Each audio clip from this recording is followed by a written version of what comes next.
Everybody, I want you to meet chaotic old boar. G'day avocados. G'day YouTube. G'day Twitch. What a great How you all reveal. going? What a great reveal. Isn't that the best? He has director skills. That was his thing, and I really dug it. I thought that was great. I couldn't have figured that out myself. Done that myself. Anyhow, so I have chaotic old boar here. He's one of our legacy Kados as well, and 140,000 redeem points he has cashed in, and we're going to be doing his redeem. So first of all, really quick before we start going through your music, okay, because I'm not too sure. What time is it for you on Friday already for May 1st? Right this very minute, it is 1:42 p.m. on Friday afternoon. Okay, so you're already in Happy Aloha Friday mode as well, so I'm down for that. Yep. And before we get started, I know that you love music. I sense it. I can tell you love live concerts and stuff. Just briefly, your journey in music. When was your aha moment as a young boar, chaotic young boar? What was your aha moment in music where you said, "I just love music"? Do you remember that moment? It was too early. Like, music is something that is always, like, I have very early music memories of a show in Australia. I'm pretty sure that SB would have mentioned it. Rotten would certainly know about it, called Countdown. And this show had all sorts of music on it all the time. And it was all one of my very earliest music memories. It's not on here because you would have already heard it, is Kiss's I Was Made for Loving You. Mm-hmm.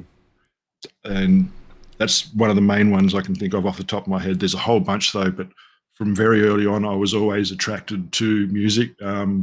Whenever we were on a road trip somewhere, there'd be a mixed tape of various music that was playing. Obviously, after a little while, it did become repetitive because it's the same tape being Sure.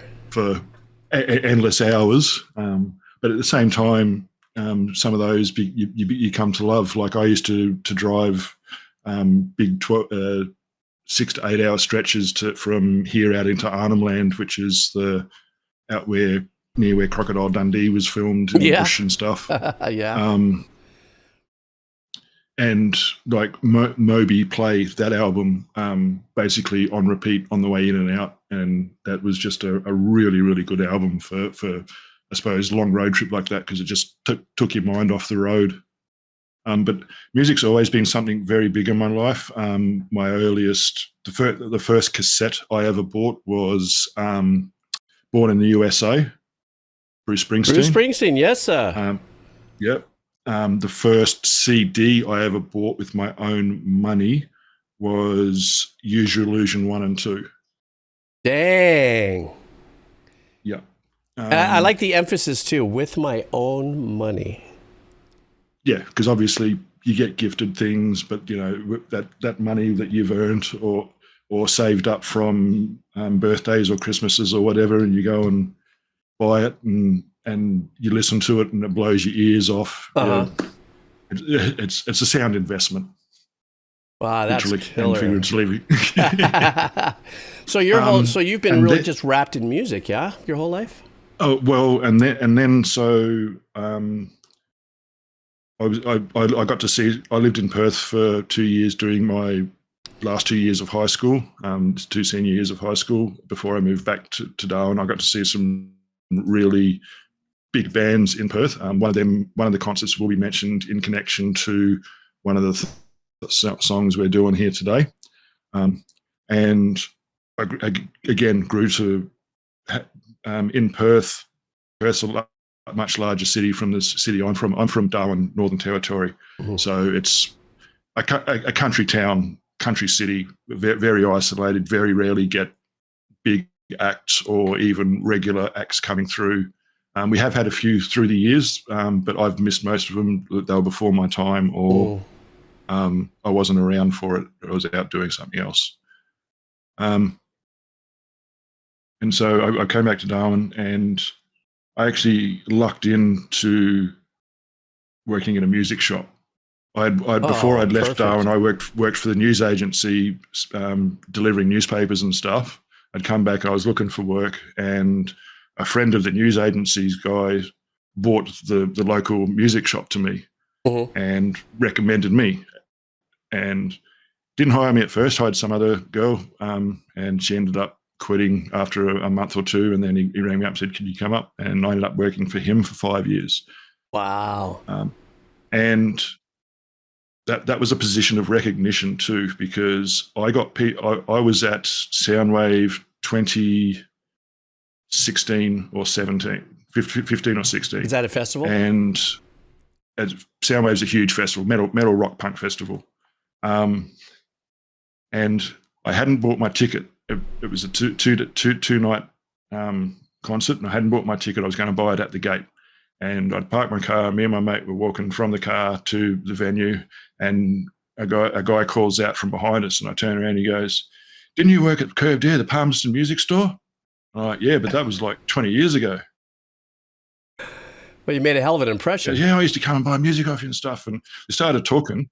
It turns out that he'd come down with his missus and their kid to go to the concert, but the kid had gotten sick, so the missus was at home looking after the kid, and he was looking to offload his ticket. I was looking to buy a ticket. I paid him face value. I wasn't going to like undercut him. It's like, "Mate, you know, I'll pay you face value for it. I'm not going to like undercut you or anything." But you're a good man. And so yeah, we got to. But it's just the rock and metal community at festivals and concerts in general, as you've heard multiple times, is generally, because obviously there are the exceptions, is generally one of the friendliest communities that you'll run into. Yeah, no, I have been extremely fortunate with my journey. When I started the Decomposer Lounge, which was all completely an accident, not listening to music, but obviously, but I got pitted as a heavy metal reactor, and true. I've never had so many kind comments. And at the very beginning, when people were buying me cups of coffee and just being so open, hearted and everything like that, and I don't have a predetermined judgment on how metalheads should or shouldn't act or what they may, represent, because they all, in some cases they look pretty gnarly and tattoos and all kinds of stuff. But, they are some of the kindest people I've ever met through and through. And not only through that, through the Decomposer Lounge, but just in life in general. I don't think I've ever encountered, or maybe it's just the energy or where I go and walk and stuff, the people I seem to meet have a real super chill, element of them. You got to catch people at the right time and everything. But in general, I've had a wonderful sense of community with the heavy metal or people and stuff like that. So, well, I'm excited to go through your playlist. What we'll do is let me switch over here. And we'll start. Do you have the list in front of you, or do you want me to scroll as we do? I do indeed, mate. Okay, why don't you go ahead? I've pulled up the list over. So this first one is, I don't believe I've showed, there might be one or two on here you might have seen or heard before. First one is just titled Amateur. It's by a person called Lassi Jükken. I'm guessing that's how it's pronounced. Please don't shoot me for mispronouncing it. This is one of the very earliest YouTube videos I came across. And it is an example of someone with too much time on their hands and supreme editing skills. I'll point something out at the end of this, but it's just something magical that I think everyone should see at least once in their life. Okay, well, you're bringing it to us, so everybody here is going to see it at least once in their life. So go ahead and intro this. Who is this again? So this is Lassi Jükken, and the piece is called Amateur. All right, then let's go.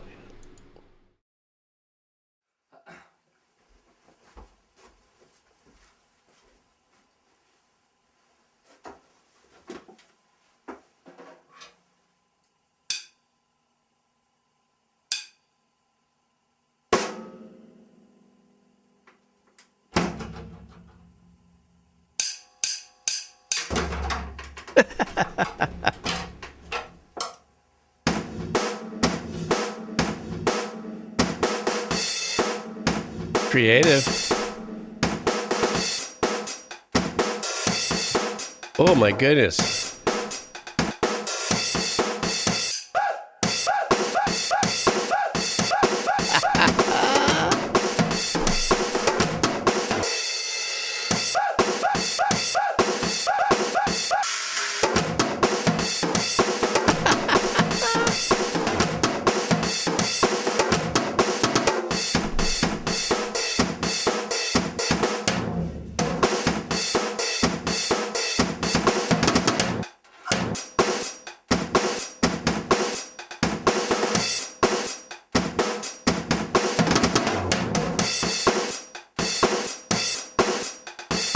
Editing is unreal.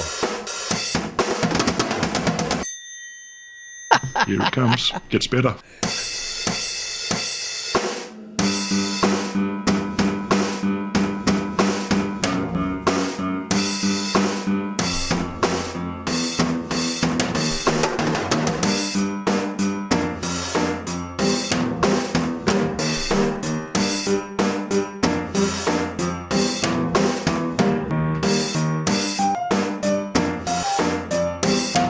Wow.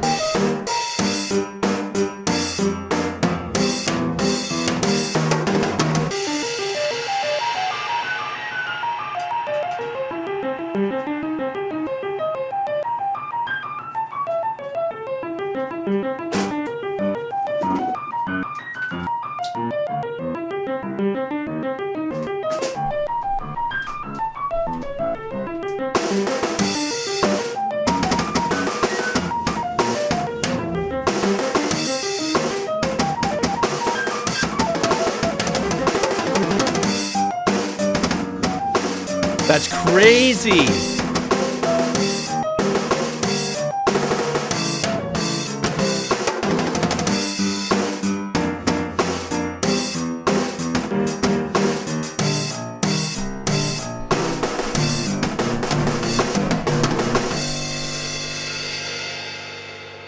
That is absolutely mind-numbing. And even though that this is a an older video, as you said, oh, there's a little more left. Who knows? There could be something else. Oh, some titles. Okay.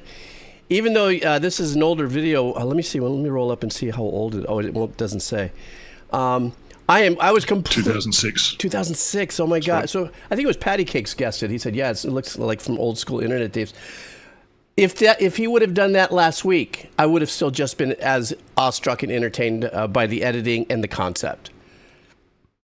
You know, musically it's great, but on top of that, the way he's created that is absolutely astounding. Like I said, too much time on your hands and supreme editing skills.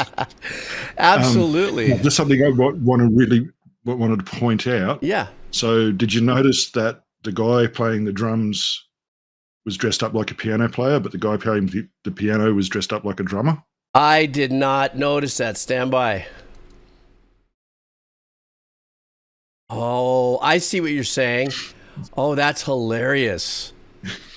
That is absolutely. Hang on, I'm gonna see if I get a little better shot of the drummer because he's all cut out right there. Oh, I get it. Ooh, clever. I wouldn't have caught that. Super duper clever. Yeah, no.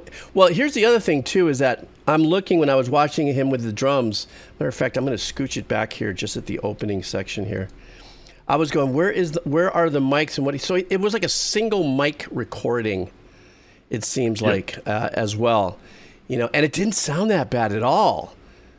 You know, I thought he did a great it sounded job. Quite nice. Yeah, and the cool little melody he's playing on the piano too.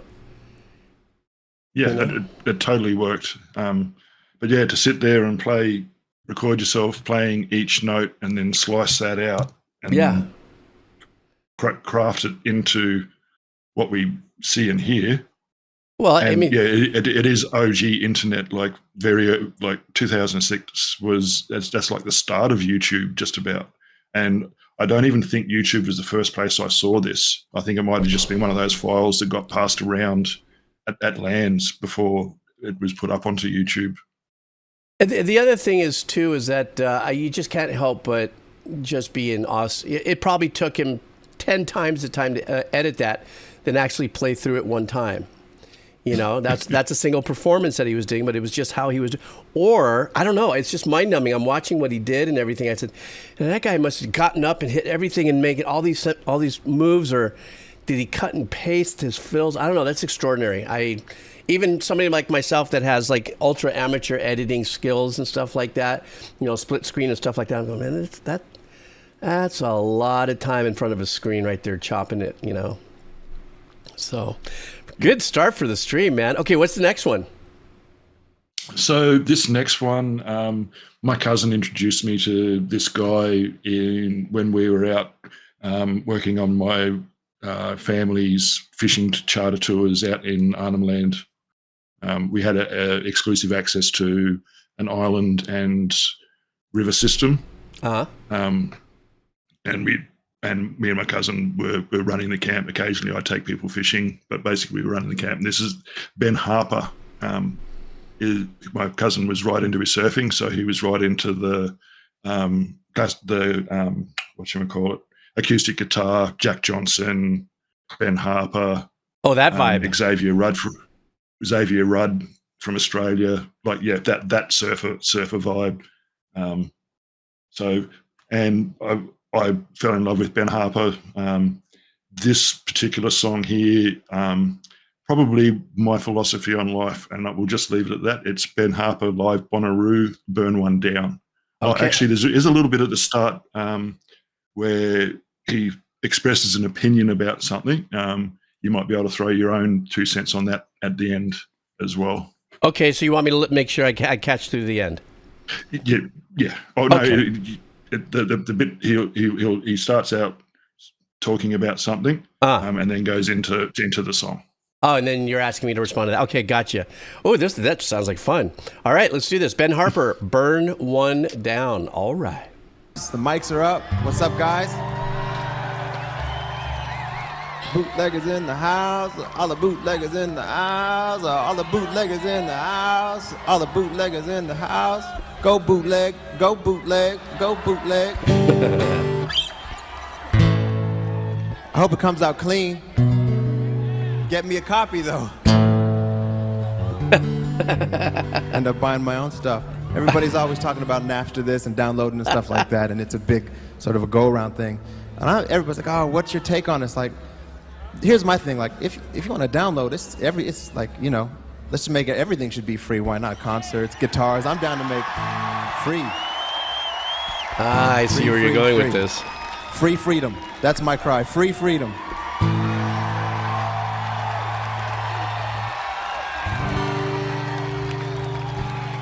My only complaint with downloading CDs is like we work in the studio hard to make it sound really, really good. And whenever I've heard downloaded stuff, man, it sounds awful. And like I care about how music sounds just because I make it. So like when I get music, I want it to be the best possible. So if he's talking Napster real time, this must be like 2002 or something. That's my take on it. Yeah, this is 2002 or 3, I think. Ooh.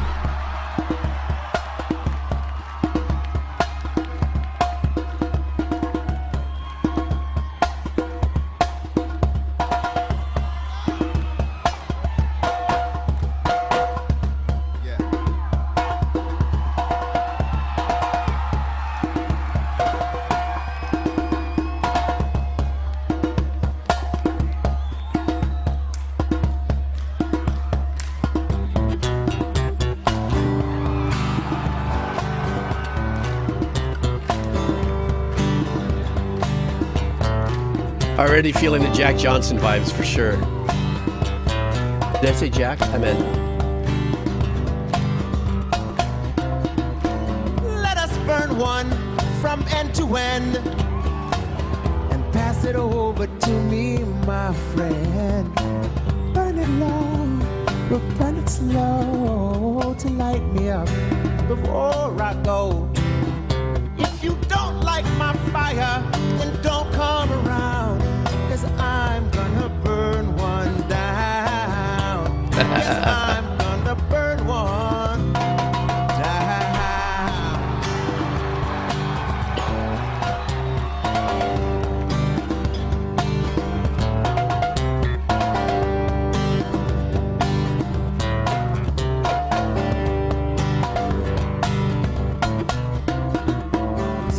choice is what I choose to do. And if I'm causing no harm, it shouldn't bother you. And your choice is who you choose to be. And if I love his performance, no man. Harm, you're all right with me. The dynamics in his voice. Like my fire, He'll go from a head voice into that smoky tone in half a measure. Yes, we are gonna burn one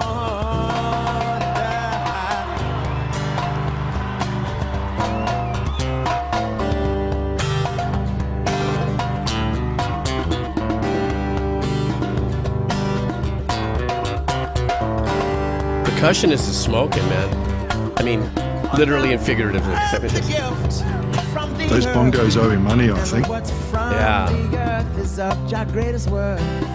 So before you knock it, try it first, and you'll see it's a blessing. No, it's not a curse.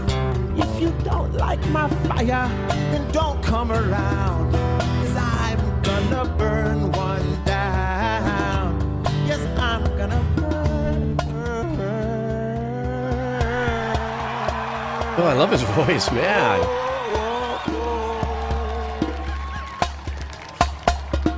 Down.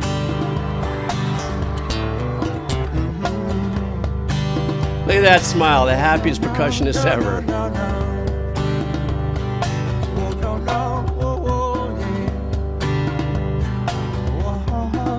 Hey, there he is. He lives about 2 miles away from me. Oh, nice. Oh, that was it? Oops. Sorry. That went right into the next thing. Okay, so before, obviously this, so first of all, I love the track. And I love the whole Jack Johnson vibe of it, you know. It was really nice because it was a really simple, you know, mellow chord pattern. You know, that as an arranger and composer, we've talked about this before. Sometimes I get a little mental about, you know, beautiful chords and getting all out there and forgetting how beautiful simplicity is. And it's difficult. It's difficult for me. Love the tone of his voice, too. He definitely had, and since I've never heard of the artist, he definitely had like I'm this. surprised you haven't heard of Ben Harper. No, I mean, I've heard of Ben Harper, the name, but I haven't. Oh, okay. I haven't experienced him in I like get in a you. playlist. I think maybe he may have been brought in once or twice, but I'm just not aware enough of him to know what his discography sounds like. So the different tones of his voice versus recordings versus 2002 and what he might sound like now. But he definitely has a little bit of the, I don't know, do you call it the reggae or Rasta kind of? Yeah, but they definitely had a reggae feel for that song. It doesn't permeate through all of his songs, obviously, but definitely on that one. And yeah, that bongo player absolutely smoked those bongos through that track. Like, He was having the best the time. foundation of that track to me. He was doing all these great flams and stuff on there. Do you know what a flam is? So a flam is I can do it on my chest. So if I'm going to hit my chest with two hands at the same exact time, it's going to sound like this. A flam is. So did you hear how there was that little? There's kind of a delay. Yeah, slightly off. So those are called flams and stuff like that. So when you do those in the very unique patterns that he did, you get this kind of sensation of a triplet or something. You get these very unique vibes from that. And of course, that the big smile of the percussionist at the end. I mean, how could nobody not smile like he was having the best time of his life? Now, to answer the question, I believe that question, what it was that you were asking was back, if I felt the same way as he does. Well, you know, it's an easy answer, but it's one that I always have to be careful in saying. I've always thought that people made too much money in the music industry, not because they didn't deserve it, but the corporatizing of what the music industry made, turning people. Would you also say some of the wrong people made a lot of that money? Oh, absolutely, brah. Are you kidding me? I mean, the history of it, you know, going all the way back from the blues, musicians. Yeah. of the 30s and the 40s, getting $50 and signing away their life, and they die with no shoes on. In the meantime, the producer and the publishing, absolutely. It is the music industry, without me going on a rant, is the single most unregulated, ruthless industry in the history of the world, as far as I'm concerned. I mean, history of the arts. How about that? Yeah, that's fair. And but some people have done well with it, but almost every, as well as I do, almost every artist that is really successful and famous has just as long as a dirty list of shit that's gone wrong because of being over. Like when Prince sits down and gives his talks about how he was screwed, or Madonna, or everybody else, and how they got screwed out of their deals, or infighting with the band because of the way the structure is set up. And if you didn't get a cut on the album, you weren't making money. Everybody was making money. I'm just a drummer. But it was set up for that. So to answer his original question, yes, at a point, I believe could be free, as long as there's something, a reciprocal factor, which is, he was saying that at a show, which I'm sure he was making a percentage off of ticket sales. So, in the marketing world, we call that the loss leader, right? That's why they put out water in front of a gas station, because you're going to get buy water, but then you're going to go in and end up getting a Snickers bar or something else to eat. So I believe the music should have always been the loss leader, and the performing live, exactly what he was doing. But a lot of people have different opinions of that, but. And I don't have really truly, I could say this to you and the gang here, we're all talking about this and stuff, but I have, my whole life in the music industry has been a completely different business model. So no, I don't believe it should be free. I think I need to get paid for all the themes I've written for. But when it comes to the music that he's talking about, writing a song and all that, that was, look, you made me go on a rant. Now I'm going to take another sip of my coffee. That's all right. We've got some brutality to get rid of that rant. Okay, let's talk about brutality. Yeah, tell me about this next track. So this next track is Abramelin, Misfortune. The reason this one appears here is, as I mentioned at the beginning, I worked in a music shop from 94 to 99. It was an independent music shop, so it wasn't affiliated with the larger brands that you see in the chain music shops. Mm-hmm. And it was me and the boss. So me being a little bit of a metalhead, had a little bit of sway and a little bit of influence after being there for a little while, and started dealing with the Australian distributor for most of the metal, like Roadrunner Records, Metal Blade, mm-hmm. A few others, called Shock Records. So I got in touch with this guy called Simon Dower down there, down in Melbourne, and started talking, and he's like, yep, and basically put me together a box of metal to start a metal section for our shop, because no one else at the time was servicing metal. We also started dealing with the Australian distributor for metal shirts. There was one distributor that had 99% of your metal shirt merchandise. So we started doing them and started ordering those in. Anyway, through talking to Simon over time, he put me on to that. Shock Records was also the Australian distributor for Madman, which were the distributors of manga and Asian kung fu movies. So I got put on to Jet Li in the mid-90s before he became over cool. to America, and some of those old kung fu movies are like Fist of Legend. There's in particular, there's a whole bunch of them, but Once Upon a Time in China. But anyway, through talking to him, anyway.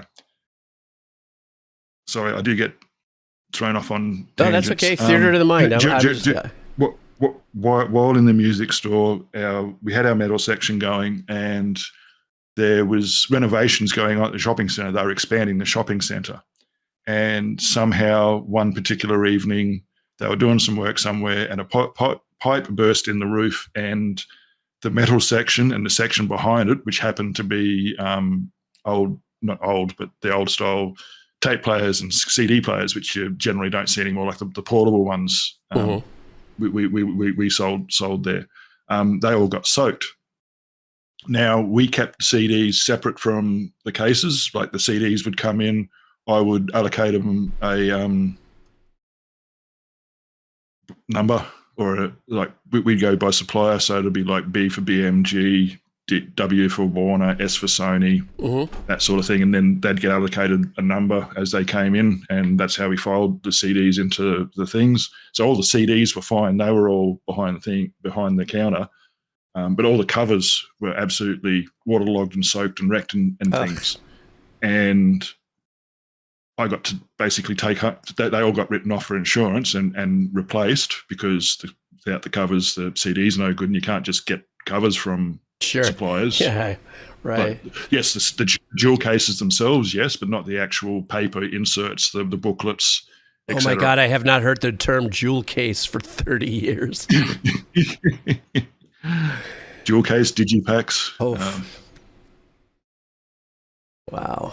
So I got hold of basically this whole collection of CDs in the metal section, and we went home and started listening to them all. And Abramelin here was one of them. And there was some other really good ones in there, but this Abramelin one, as you'll hear, was particularly brutal. And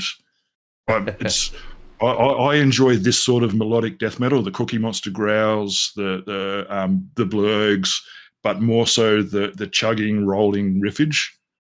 But anyway, started talking to Simon about this Abramelin, and said, "Oh man, that Abramelin band that was in that collection, they're really good, eh?" And he just starts laughing. He was the vocalist. Oh wow, you're kidding? Yeah. So this vocalist who was singing in this band, Abramelin, was working obviously a normal job as a sales rep for the metal distributors. Well, that doesn't surprise me, because you stay within your industry. You know what I'm saying? It's like when I worked at the Guitar Center, I was still a composer. You know what I mean? So it was that kind of thing way back in the day. So that doesn't surprise me. So this is Abramelin? Abramelin, Misfortune. Do not ever look up the lyrics. I don't. You might make out one or two lyrics through the song, but I'm not kidding. Do not look up the lyrics. I'm not looking up the lyrics, man. I'm going to take your word for it. All right, so here we go. What's the name of the track? Misfortune. All right, here we go. We have been warned. Let's go.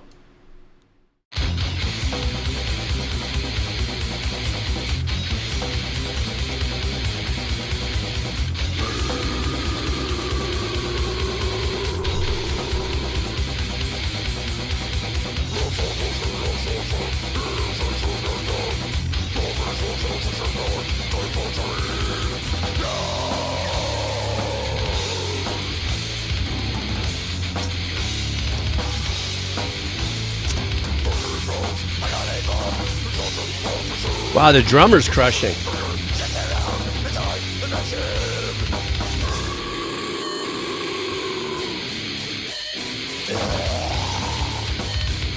What year is this album?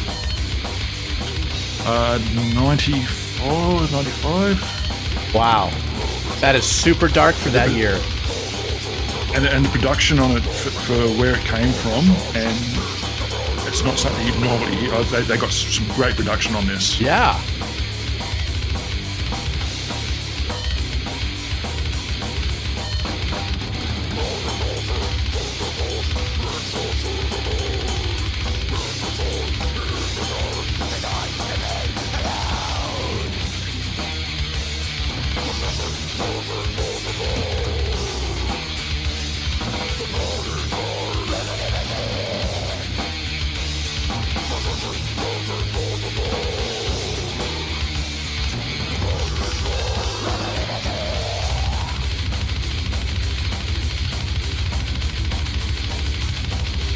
That's some ugly, beautiful crunch tones. I love just. It's like a steamroller running over you. Crazy.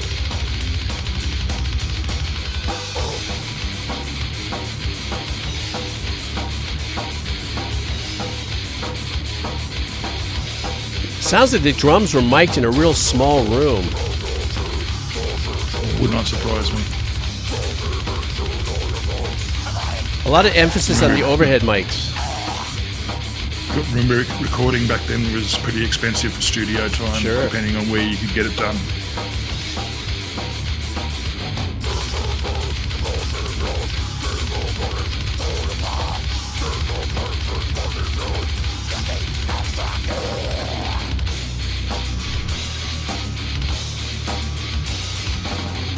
Nice little gallop chugs there. Yeah, that's one of the things I love about this is just the consistent riffage in different ways that just keep you stank-faced and nodding your head. And then you get this.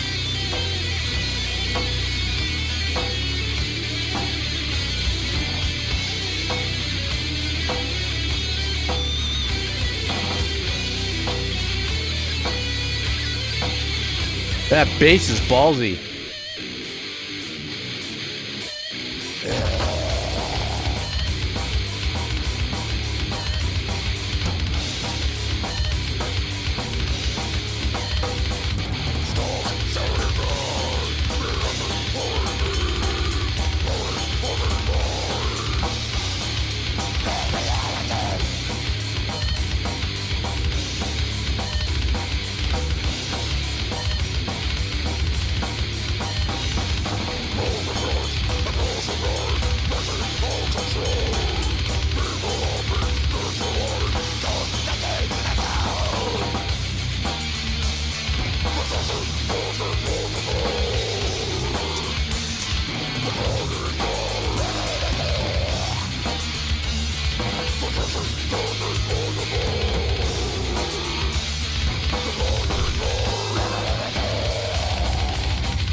God, the drummer is just...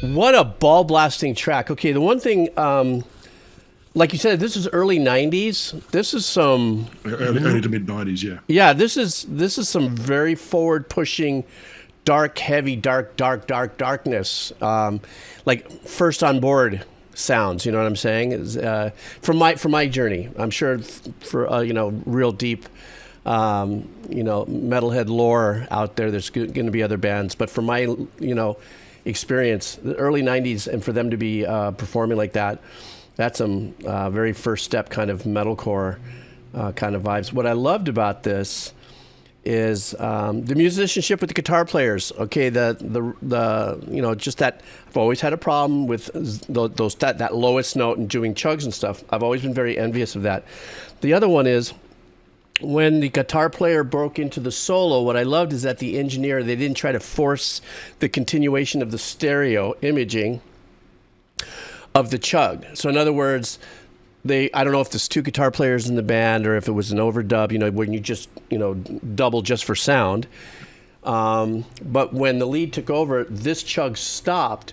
But there's something that I heard which is called an ambient reflection, which is something you can do in engineering where he's firing off on this side, but if you have what's called an early reflection mixed into it, you'll still get a little bit off to this side, a little sense of stereo. It's not so just cornered off into that corner. Then the other thing that I found really super cool is it seemed like whoever the engineer was put more of an emphasis on the overheads and the toms than the kick and the snare. Like the kick and the snare could have been a mic that was over the, close to the snare, but over the kick. Like it didn't have its own, if it did, the engineering choice was really super unique, and it made it sound like the kick and the snare was in a really tiny room, but yet there was some really nice stereo dynamics with the toms and stuff, and the cymbals, especially the hi-hat. That hi-hat was super crispy. It was a little hot, but remember, this is, like you said, money, studio, the style of engineering for that time. So I love the track. Yeah, no, it's just one of those, has that rolling, brutal riff that has melody to it and just keeps the voice complements it as an instrument. The blech and the rah. Yeah, that was a couple of those sort of things.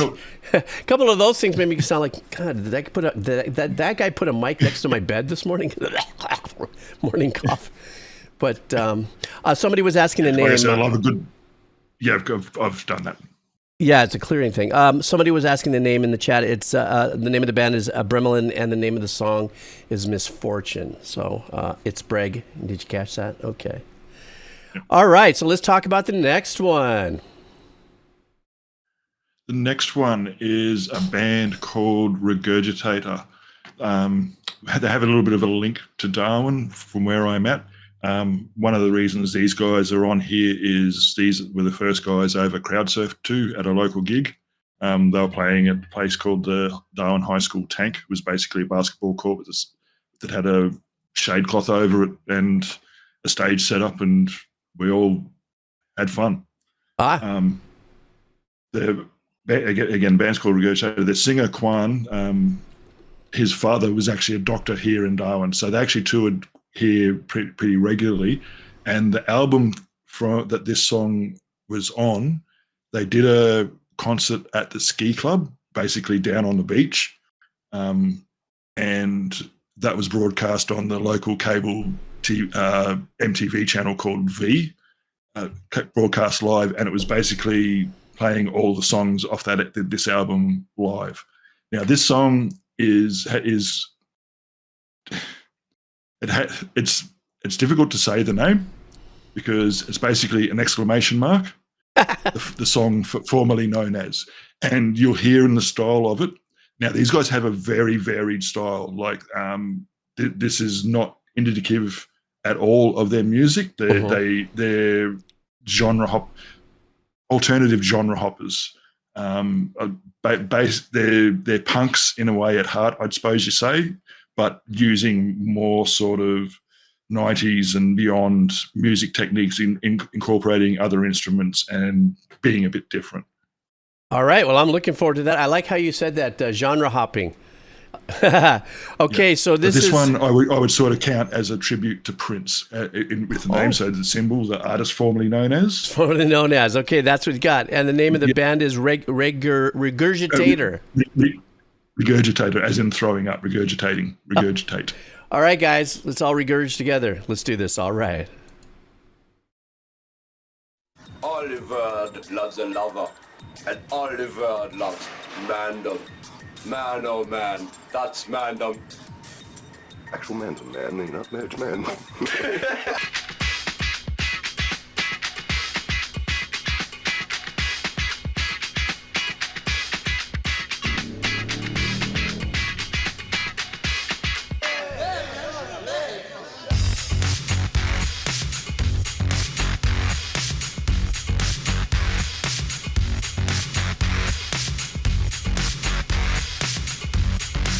Need more cowbell. I'm kidding.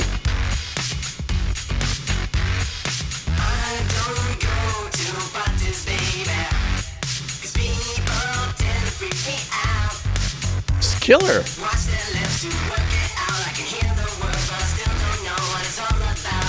Funny you should say Prince, because this even has little Prince vibes to it.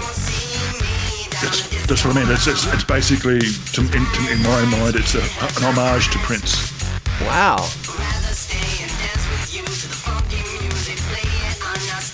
It's also the introvert's anthem. If you listen to the lyric, it's about staying home and... a song about patty cake. Okay, no, I'm sorry.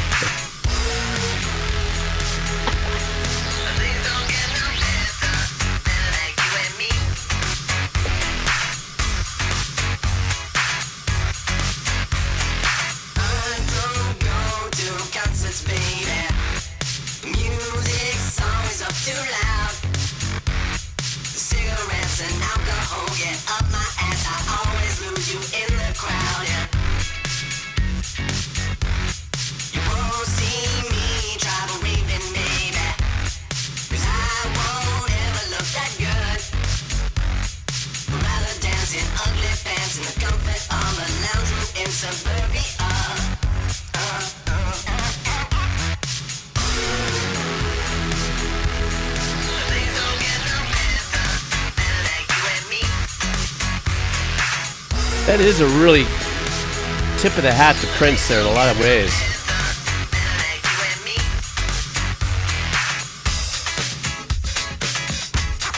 So so funky.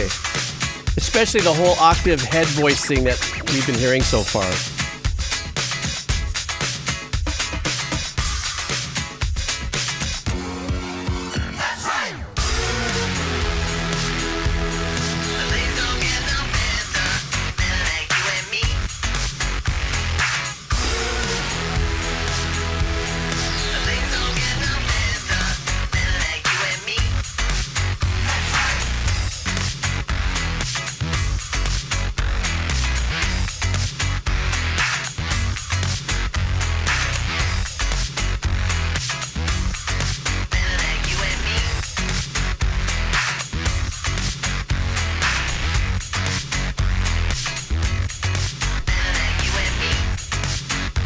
Staying in with the vibe, man. That's just a great little vibe. Thank you, Mr. DJ. I so was not thinking that's what I was going to hear as you were explaining it. You know, especially the song before, you know, you have quite an eclectic taste, so, and also knowing you from our stream. And ordered the songs this way as well is to sort of not let you sit into any particular groove onto what's coming next. Okay, great. That's why I'm not peeking. But I describe myself as a mellophile. Like, my musical taste is wide and varied. It's mainly at the heavier end of the scale, and there are certain things I detest and won't listen to. But most generally, you don't know how hard this was to put together. Like, I could have done hours and hours, but this list basically came from what mood I was in, putting them on at the time. Yeah, well, join the club. Almost everybody that we've talked to or done this stream goes, I can't. How do you do that to me if I only got an hour to put together stuff, you know? So they do really creative things. Another thing I want to talk about this just briefly is I know that you'd mentioned it, and so I don't know if it was something that was kind of in my subconscious, but as soon as I heard that really stanky bass, you know, that little gritty, digi, stanky bass sound and everything like that, and the drum pattern, I was going, oh, so maybe he was really talking about Prince. And as soon as the vocals came in, because Prince is very well known for his head voice or his falsetto, which was the override, you know, it was a whole octave from this. And then, of course, you know, the occasional chilangalang funk guitar, stank, or stank. I really enjoyed that, man. That was a great freaking track, man. Thank you so much, bro. All right, what's next up, my friend? Like very quickly, like I said, that's not 100% indicative of what they do. They'd like to be a bit tongue-in-cheek as well. The previous album, excuse the language, contained a song called "I Sucked a Lot of Cock to Get Where I Am." Nobody clipped that. Nobody clipped that. This particular song, the album, contains a song called "I Like Your Old Stuff Better Than Your New Stuff." Something that every band musician has heard, I am sure. That's hilarious. They have a very tongue-in-cheek approach to their music, I believe, and obviously a great homage to Prince. Now, this next one is when I first came across them in the very late 90s. Sorry, not very late 90s, very late 80s, early 90s. They were pretty much considered a bit of a joke band because the song that that was sort of had hit the airwaves, they were very divisive. People either loved it or hated it. And the song was called "Push the Little Daisies." The band's called Ween. Now, I'm not sure if you're familiar with that one, but to everyone, it was a very divisive song. Some people got it, some people didn't. However, a few years later, they wrote an album called The Mollusk. The Mollusk was transformative for a lot of people. Some people call it a concept album. It is in a way, but it's not really. It has a very nautical theme to it, and the Mollusk is responsible for the creation of SpongeBob SquarePants. Steve Hillenburg, the creator of SpongeBob SquarePants himself, has said that the album The Mollusk is a direct inspiration of SpongeBob SquarePants. Well, then he ought to cut those guys back a little check of the $1 billion he's made out of that influence. I'm just saying. They used their song "Ocean Man" in the movie, which that's the payback, which was huge. That's the payback. That's when you. Yeah. So this song is actually off that album. It's called Buckingham Green. It's actually live in Chicago, and it actually sort of shows you how serious and good a musicians these guys really are. So this is Ween, Buckingham Green, live in Chicago. And if you like this, I highly recommend watching the whole Live in Chicago show. Ween are an absolutely amazing band. All right, let's do this. Ween, Buckingham Green, live in Chicago. Let's go. Hello? Hey. Hey.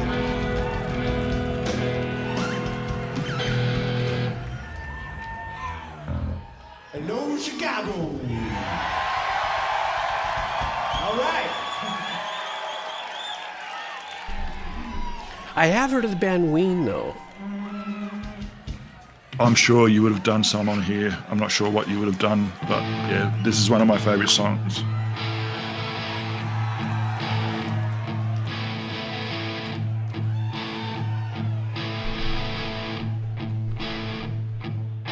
A child without an eye made her mother cry. Why ask why? She kept her child clean on Buckingham Green. It's got Beatle vibes a little bit, you know. Children saw the eye as a sign from God descending from the sky. It was all right to dream of Buckingham Green. A theremin. That's what it was. All right.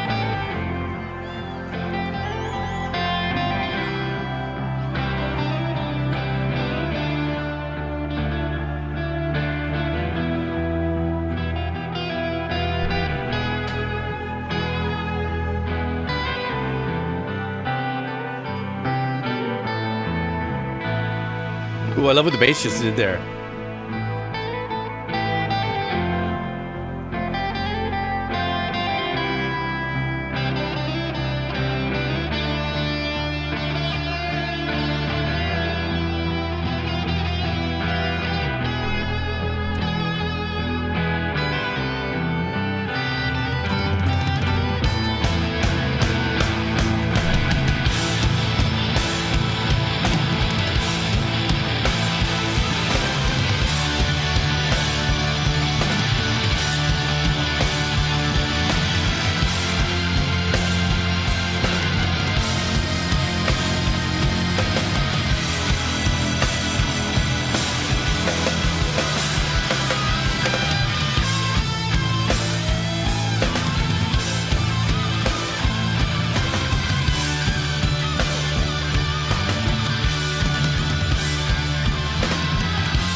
I love that other arrangement.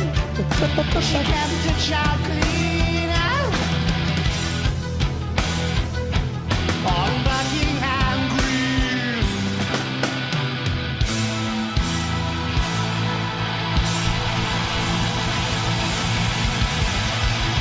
No, don't tell me that's the end.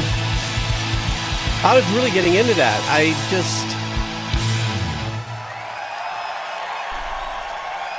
I was really getting into that track. It didn't even seem like 4 minutes. Yes, that's the worst thing about it. It just you want more. Yeah, and I mean, as you can see, that they can play. Yeah, it almost, it had like a power jam band vibe. Like you wanted it to go on for another 8 minutes or something, you know what I'm saying? Because it just had a great vibe. My callback to it when I said the Beatles, there was just a couple turnaround phrases in there that just kind of reminded me a little bit of the Walrus kind of a thing going on in there. Would not be surprised if it was a partial influence. Yeah. And I don't know how true it is, but apparently to write this album, they locked themselves up on a desert island. So a beach somewhere might not have been a desert island, and took some psychedelics. Oh, like that would be the first time in the creative path of a musician. Yeah. Never been done before. And obviously, I think the beachside setting had a reasonable amount of influence upon writing this particular album. I keep on forgetting that I just, I should get myself influenced, just go to the beach and start writing. I keep on forgetting what kind of influence that is. Now, just for a second, psychedelics, let me ask you, maybe you guys know in the chat, maybe you do too, Chaotic Obor. Is it a myth or is it true that Hendrix used to put tabs in his sweatband? Did you ever hear that? Honestly, that's the first time I've heard that. And okay, well then, at the same time, for the time, it probably wouldn't surprise me. Yeah, that he would put like in his headband, there would be like a tab or something like that, or the little paper, the little pyramid paper. I always heard. So just when you start thinking about the psychedelics and the music, I was like, well, from what I understand, but lore is lore, right? As just says, there's definitely a non-zero chance. Yes, exactly. Amon coming in clutch with the statement there. All right, what's up next, my friend? Okay, so next we have something again a bit different before we move on. Okay. This one is in the electronic end of the scale of things. However, it is one that I think could be like, obviously this is electronic. It's bordering on, I suppose, what you'd call, dubstep. This borders on dubstep with the warbly bass and with the wiggy woggers and the in and outs, yeah, and the drops and stuff. Mm-hmm. Sometimes I like to listen to this and imagine that the synths that they're using are actually guitars, and crunchy guitars at that. Like that's the sort of vibe I get from this song. It's a metal song without being metal itself. Oh. You'll see what I mean, but we have artist, I suppose, I don't know what else to call them, ShockOne, and the track Chaos Theory. All right, guys, let's do this. I like this, a metal influency dubstep-ish EDM thing. All right, let's see what we got going on here.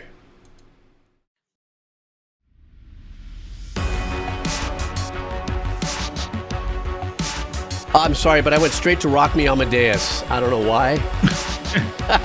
Yeah, no, I can hear that.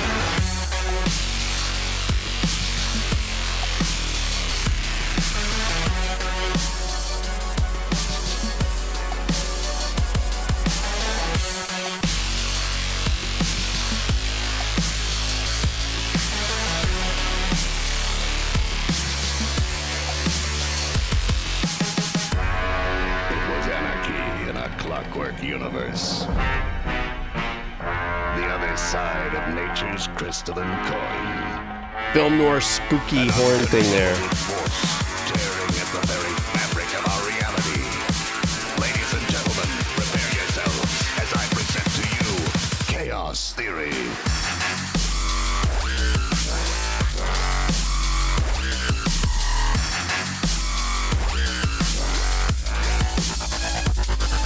Wow, that's great.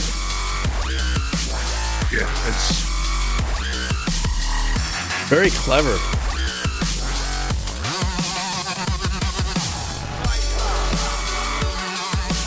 I always thought that dubstep, that warbly sound that we're hearing, was focused more on the bass, but probably generally is. I'm not a huge dubstep person. This one obviously attracted my ears. Ginger would be the go-to source on that answer. Get the fuck up. And then the I half time. love the trip up in the pattern.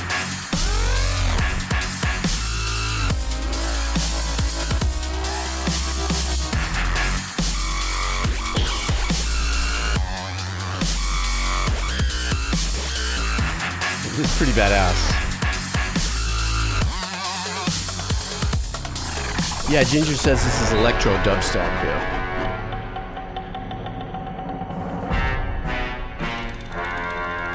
That sounds like it was sampled from an old Godzilla.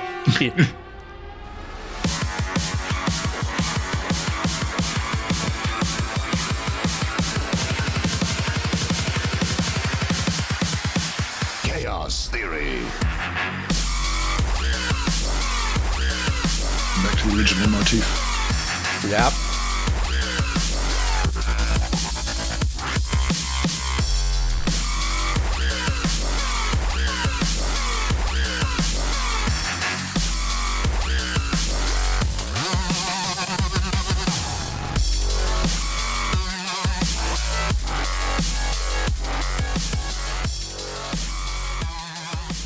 That it? Oh, I was a bobbin fool on that one. That's a great track. And so Ginger, and I think you did say too, it was like an electro dubstep thing. When I think of dubstep, I recognize the warbly, synthy vibe in there, but I always assimilated that was a bass thing in dubstep. But apparently it is, as long as it's got that washy, synthy, filtering thing going on there somewhere and very present in the mix. Maybe that's one of the elements in, dubstep that, of course, I'm sure I know of maybe 1/16 of. But I love the track. I love the bounce of the track and everything. The percussion was going off and everything. I like the occasional, vocal line throwing in there. But the whole thing was just a vibe. I was kind of bummed that it ended. I was just really getting into it. Another one that just seems to end too soon. Now, moving on, the next one doesn't end too soon. Okay. The reason I've got, this is the longest. I think this is the longest one I've got. Yes, this is the longest track we've got on here at just under 9 minutes. Yeah. Now, this one is on here because it reminds me of it's a nostalgia one. So again, back when I was working in the music shop and even after I was working in the music shop, I was pretty heavily involved in the local music scene. One particular night, there was some gigs going on in a location, and that location became unsafe and the event was shut down. Okay, so basically, it was Firecracker night. We were down.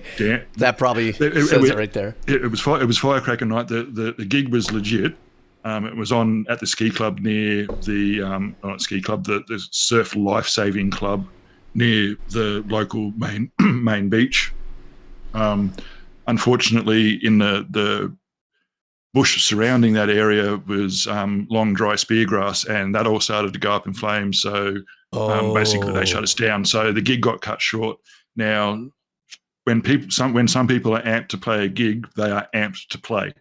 And so after this, we went back to one place, and this guy plugged his guitar into his amp, threw on a couple of loops, and then just soloed for like an hour, running through different riffs and just soloing and riffing and soloing and riffing. And that's what this particular track reminds me of. I'm pretty sure you may have been introduced to Buckethead previously. Oh, sure, Buckethead. Yeah, he's a wizard.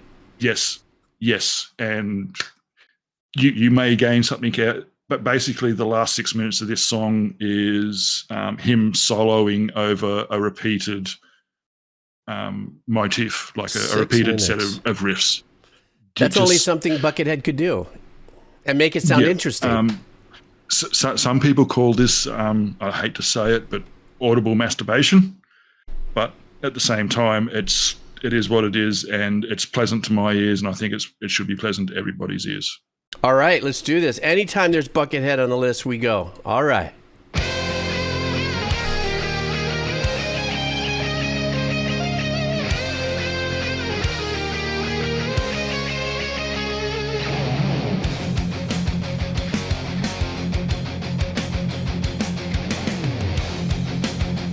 rooted in that 80s thrash.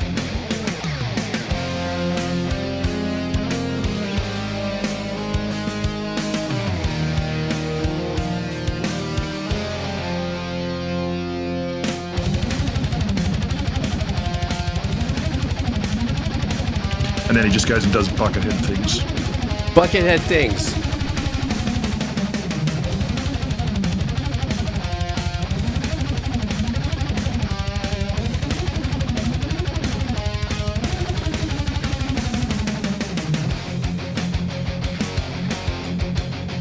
I'm glad that he's giving us a rest by coming back into this for a second.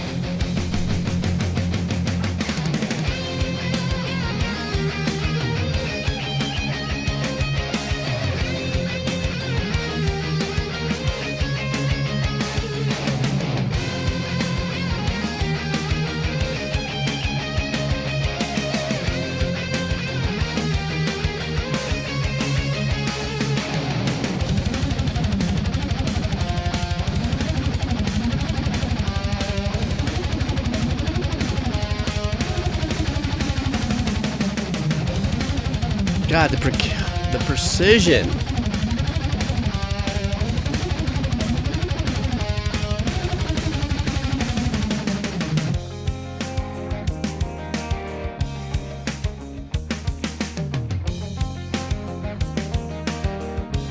And then he gives you half a break before. Yeah, before he goes back and gives it to you.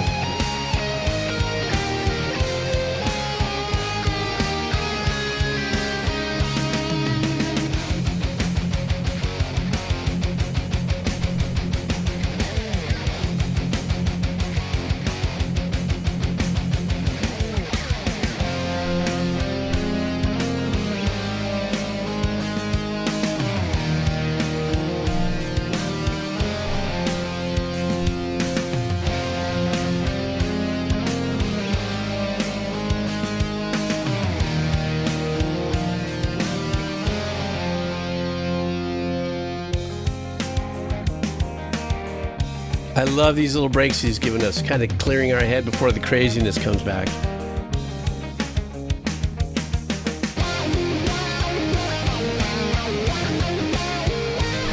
And then he stomps on that wah.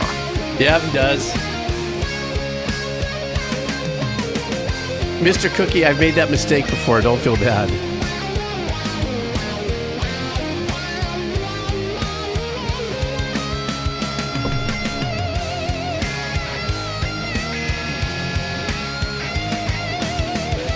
Just the bend, it's got such great feel there, you know?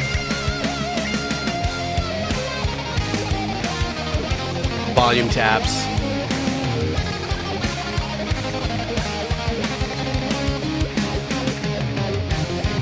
Mastered the kill switch. Yeah, absolutely.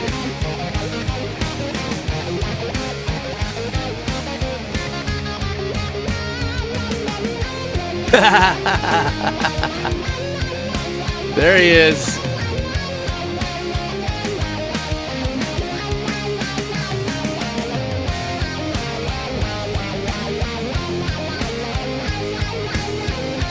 See, I got mine too, bro.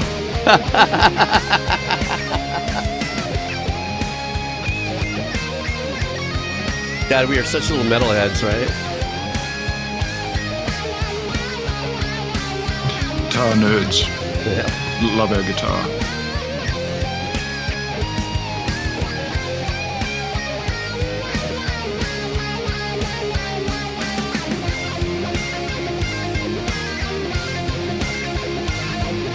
Nice pattern there.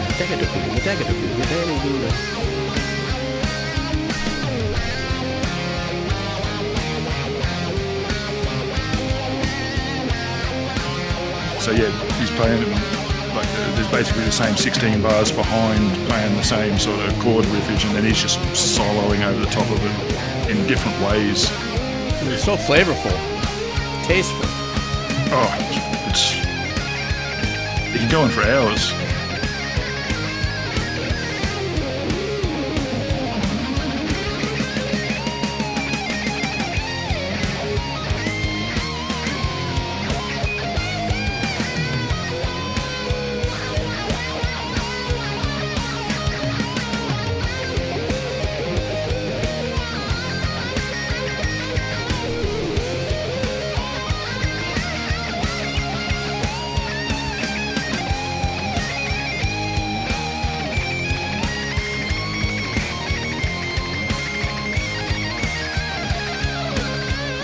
Jeez.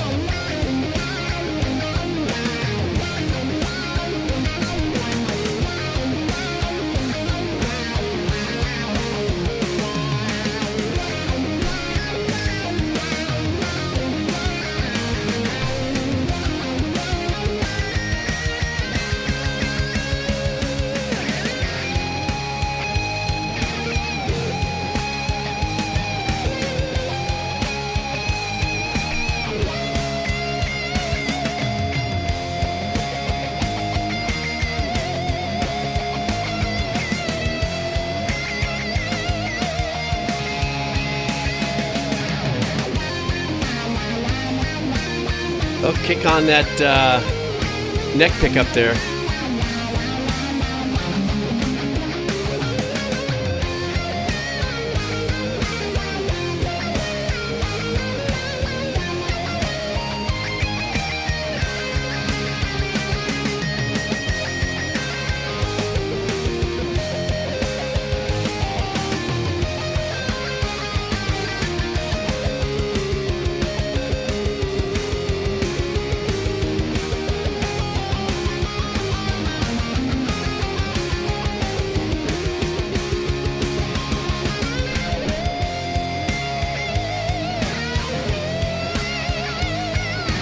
Well, I will say, even though this is a repeating pattern, the drummer's also in real time.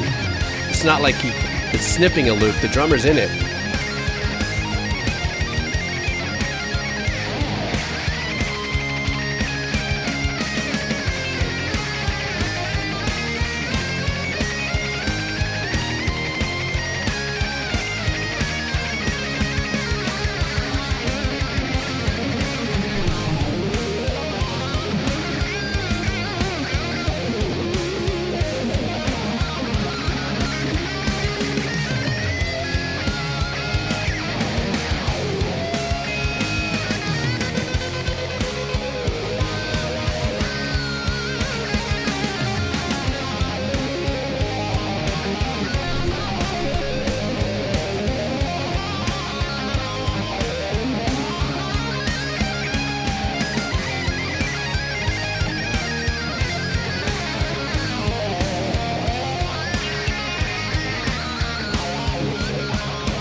You know, the one thing about what I just heard that's just phenomenal is stamina.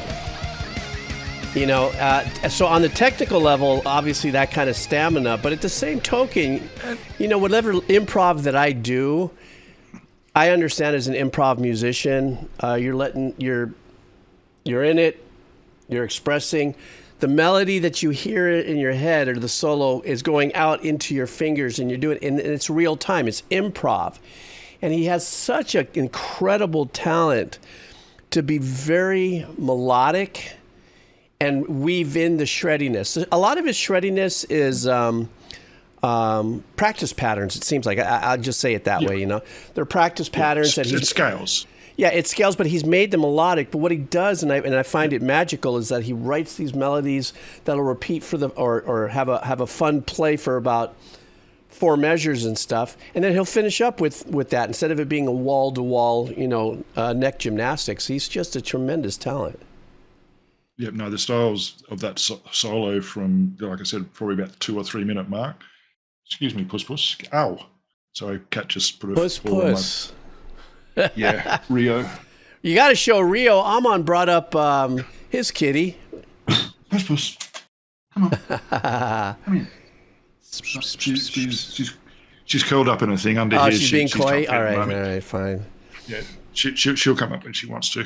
There's still a reasonable chance of it. I thought she would come up by now. Gatitos, yes, gatitos, as Amon just said there. So, yeah, like I said, the main reason that song was in this particular rotation was because of the nostalgia of being cut short of a gig and someone who desperately wanted to get what they had in their system out and just basically playing like that. Like that to me sounds the same way. It's like I need to get this out of my system, and just lets it go.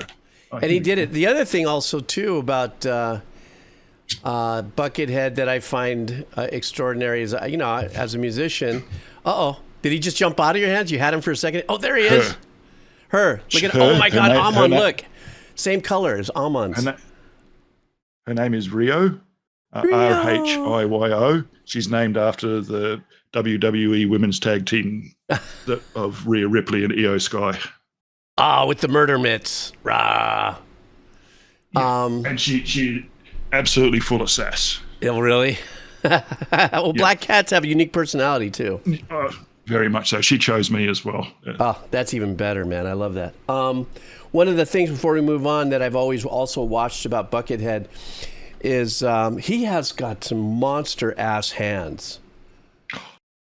I mean, he's got a stretch. I've got reasonably long fingers, I suppose you'd say, but there's no way I can stretch them like the way that you see him or Joe Satriani or someone who does those like 5-6 fret spreads. Yeah, with the voicings that you can accomplish with that tapping, you know what I'm saying? It's like I have a hard time in the pentatonic scale sometimes. I'm a 4-finger player because I have small hands. So in other words, when I'm playing my work, even in my pentatonic scales, in A, B, C, I'm using my pinky proper. I'm playing proper, right? The 4, where guys like him are doing one middle ring and still have enough, to get up to the next note inside that phrase this way and then tap. I'm like, fuck you. Seriously. I mean, I just, that's what I say. I'm like, I can't do it. I can't do it. I got to get an operation. They got to cut my webbing or something here. That was my rant. I love listening to music, but I do not have the patience to sit and learn how to play. And I'm not tone deaf, but I couldn't tell you the difference between a B and a G if you wanted me to name notes and stuff, listening to them and that sort of thing. Oh, that's okay. There aren't many people that actually can do it, so I can't do it. I'm not really I can't do like, what do you call it? Perfect pitch. I can, because I listen and I'm used to hearing things like in the keys of. A lot of times I'll ask Alman, I'll be sitting here, I go, oh man, that sounds like it's in a drop C. I'll be off by a half step close, but I'm trying to flex and I don't have that natural talent either. So anyhow, the next one, what you got going on here? So the next one, we're chilling out for a bit here. It's just an old chill song that I used to love from back in the 90s. It's got a nice chill vibe to it. It's just one of those things you kick back. And then I found this really cool live version of it one day recently and thought, why not throw it on the list? And again, this is a chill out session before we hit the shreds again. Okay, I love that. So who is it? It is Bran Van 3000, and the song is Drinking in LA. I really like the title. Let's go.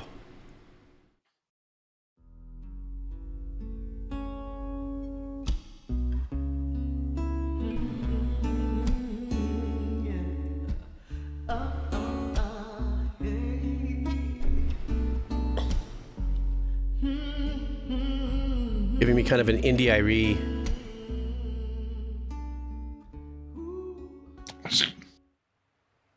Cat has decided to come up to the table. Holiday summer mix. For a curator man. Oh yeah. Nick's got some ticks. Lizzie D in the mix. Straight up the Pico way. Who's rubber balling? You rubber balling. Who's rubber balling? 3-0. Here we go. I woke up again this morning with the sun in my eyes. Mike came over with a script surprise to see a mafioso story with a twist. A 2-1 fool, Julie Newmar hitch, and get your ass out of bed. He said, I'll explain it on the way. But we did nothing, absolutely nothing that day. And I'll say, hey, what the hell am I doing drinking in LA at 26? Hold up. Yeah, I got the fever for the flavor. The payback will be later, still I need a feel. Hold up. Ooh, yeah. And the girls on the bus kept on laughing at us as we rode on the 10 down to Venice again. You see, we're busting on that G-Funk, sipping on that juice and gin. Okay, just me and a friend.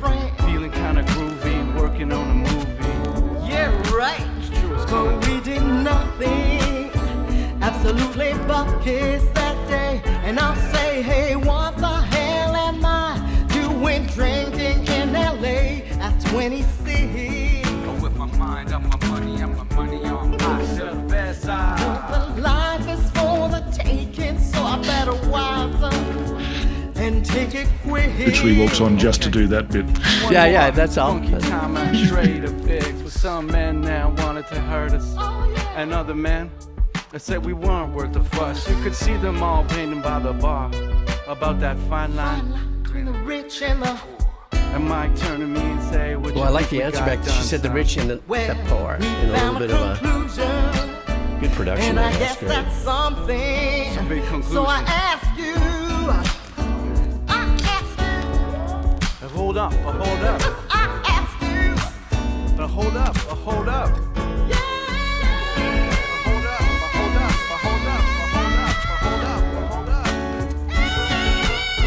Yeah, me know. We'll be right by your side till 3005. That's right, baby. Down for whatever. You know that. So I ask you, what the hell am I doing drinking in LA at 26? Yeah. I got the fever for the nectar. The payback will be later. Still, I need a fix. I guess we all need a fix. Yeah, one time. LA,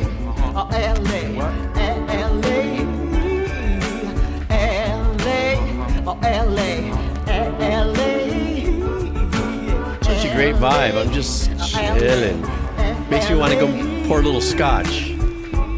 It's exactly the vibe. Like I say, it's just one of those really chill, kick back vibe. Like, something you'd throw on if you were sitting around having a few lazy drinks on a Sunday afternoon, or What a great super. Yeah, exactly. What a fun, just like a mason jar and a rocking chair on your porch, looking out over the sunset and just being, yes.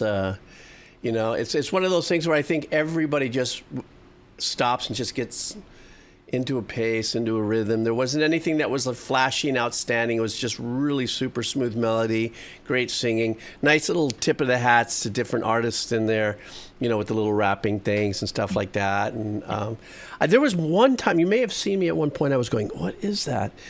The person who was doing the work on the guitar and also the little touchpad percussion thing and probably a stomp pedal, it looks like he had a ton of stuff there.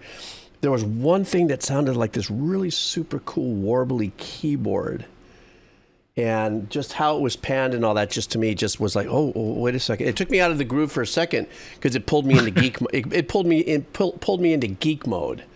When I'm listening, and all of a sudden I'll just hear something, and my mind all of a sudden shifts from like, hey, I'm listening. Oh shit, engineer. So sometimes it removes me from it. That was a great track, man. And honestly, what you just said there is one of the reasons that separates you from a lot of the other reactors is you, one, feel the music. Some reactors do that, but you also have an analytical nerd mind when it comes to other aspects of the music. Some other reactors do that, and you're one of the very few, I feel, puts them together naturally because that's how it comes to you.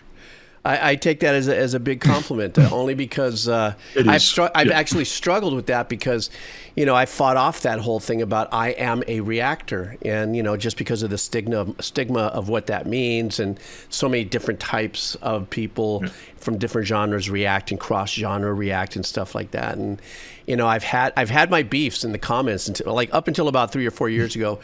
I'd come back at certain people that we were just talking about this, I think, recently, where people would sometimes, what kind of an old composer are you? And I'm like, but, because, I think, who was it that I was having a conversation with here? I don't know who it was. I can't remember. I think it was one of these earlier in the week, wasn't it? Or early last week. I may have mentioned. It was recent. I remember. I definitely did that in a recent Redeem thing. But there was somebody who got not quite offended, but where I just said, we could take this song, and if you want to do a theory breakdown, they're all going to say the same thing. when you break it down by by the formula, you can't separate the truth. This is the formula. These are the codes, or I'm sorry, these are the chords. This is the pattern. This is the adjacent to, and everyone's going to say the same thing.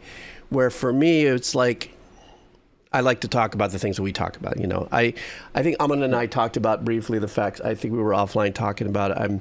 I'm actually enjoying now, as an old head, checking out some theory. Because now my brain works on a wisdom function instead of like, I don't have time to learn all those fucking things, all these things that are going to put me, put margins on me because you shouldn't be able to do that or you can't do that. I was like, I don't have time. And now I sit back and I go, okay, so this is theory. And I think I joked with Alma and I said, instead of the Picard, I was saying the Bacardi chord pattern, it was the Picard. Yeah, I got a ways to go. I'm sorry, I'm just yapping. All right, what's next, my friend? All good, mate. Okay, so coming up next, we have these guys were one of my gateways into, I suppose, what you'd call real metal.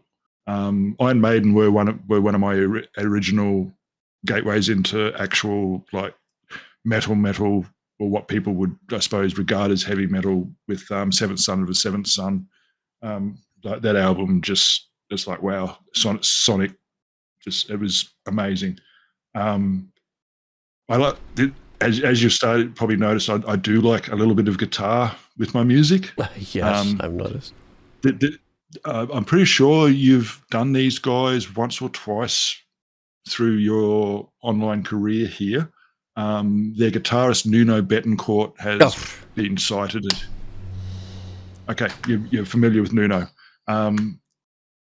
He actually was married to an Australian rock star called Susie DeMarch for quite a few years, and she had a band called Baby Animals who did reasonably well here. They're not on the list, unfortunately, sorry. His band, however, is his band Extreme. This is off their second album, Porno Graffiti, and it starts out with it's sort of two tracks. The title of the track is called He-Man Woman Hater. I wouldn't take too much attention to the lyrics. It's just is what it is. Sounds like a bit of a manosphere type thing. Basically, women can't live with them, can't live without them. Old style like that. But the beginning of this track is actually titled "Flight of the Wounded Bumblebee." Now, from what I understand, he picked all of this. This is all being played with a pick. The second you said that, I went, "Oh no, we're in for it." Even if it's a wounded butterfly or bumblebee, we're probably going to get straight. One of the things, just quickly, when the one time I was in a band in the way early 90s, it was an acoustic rock band, if you would. One of the covers we did was Only Words. Which was more than words. I'm sorry, More Than Words. But there was another track off of that album that was so complicated that me and my buddy, the other guitar player, his name was Robel, would just sit there and try to figure it out, and we just go, "This guy's just mental. He's just so talented." It might even be this. It might even be this track, because from what I understand, the riff in this is one of the hardest to play, from what I've heard. But I love the riff in this. I love the whole sound of the guitars through this, and the start of it, the Flight of the Wounded Bumblebee, just sets the track off nicely. All right, I'm looking forward to this. Let's go. Some nostalgia.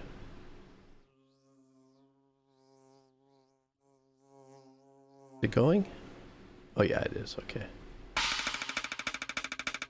Oh shit, here we go.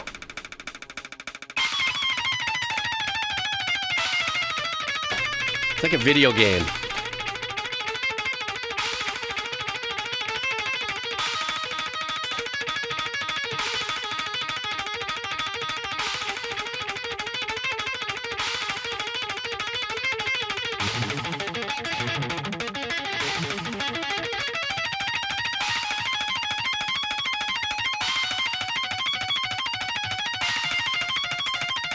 It's just inhuman.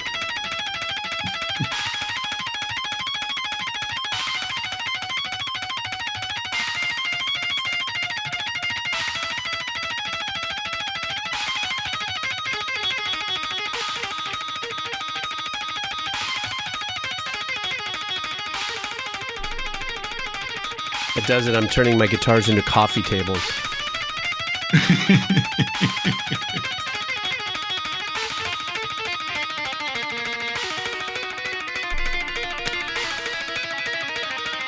I'm sick.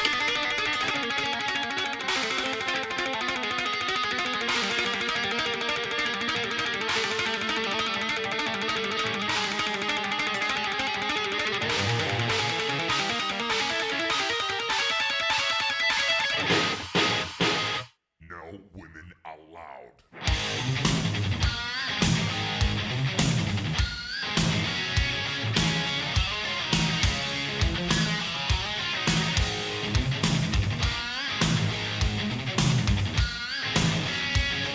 And this is doubled perfectly.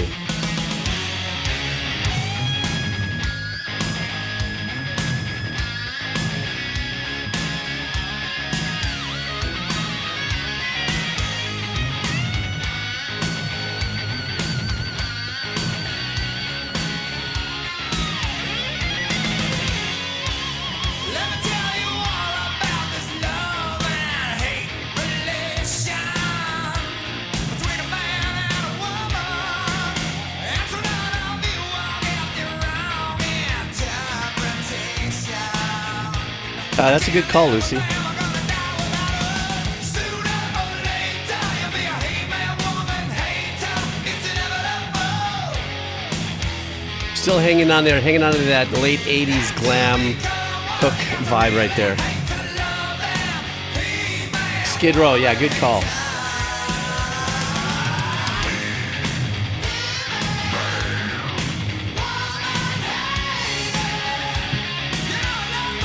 These guys were probably the last of the successful hair metal bands, and this album pretty much killed hair metal. This is as good as they could get. Yeah, they probably peaked out in talent here. Exactly. And recording technique too. I mean, this just sounds phenomenal. But you know, the big giveaway for me is the straightforward kick, the 2/4 straight up, and the thicker, deeper snare sound.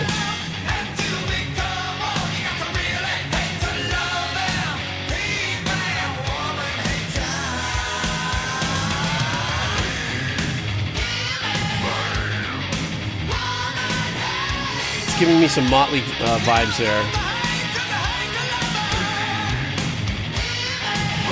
Oh yeah, it's definitely got that LA glam slash hair metal, but it's the probably the, like I said, the absolute peak of it. Like you couldn't. Like, how do you get much better? Different. Yeah, exactly. And stay within the genre. Yeah, and so this came out, did really well, and then grunge happened and hair metal died.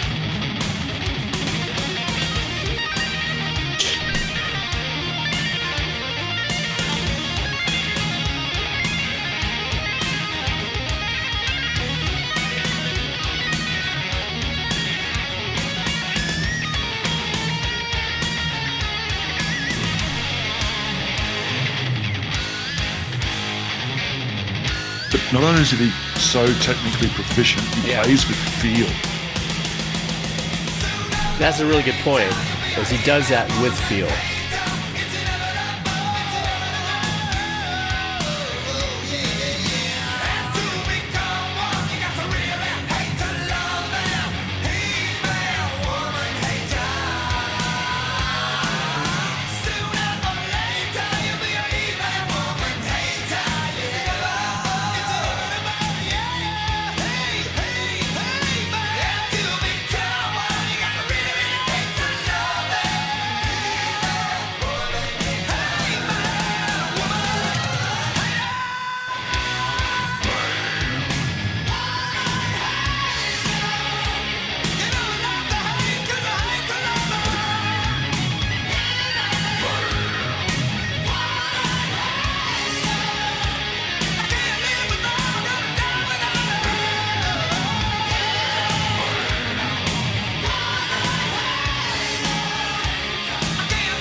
That was so kick-ass. But I want to address something really quick. Rotten Soundgarden said more than words put me off to listening to them. I got to tell you a backstory about this.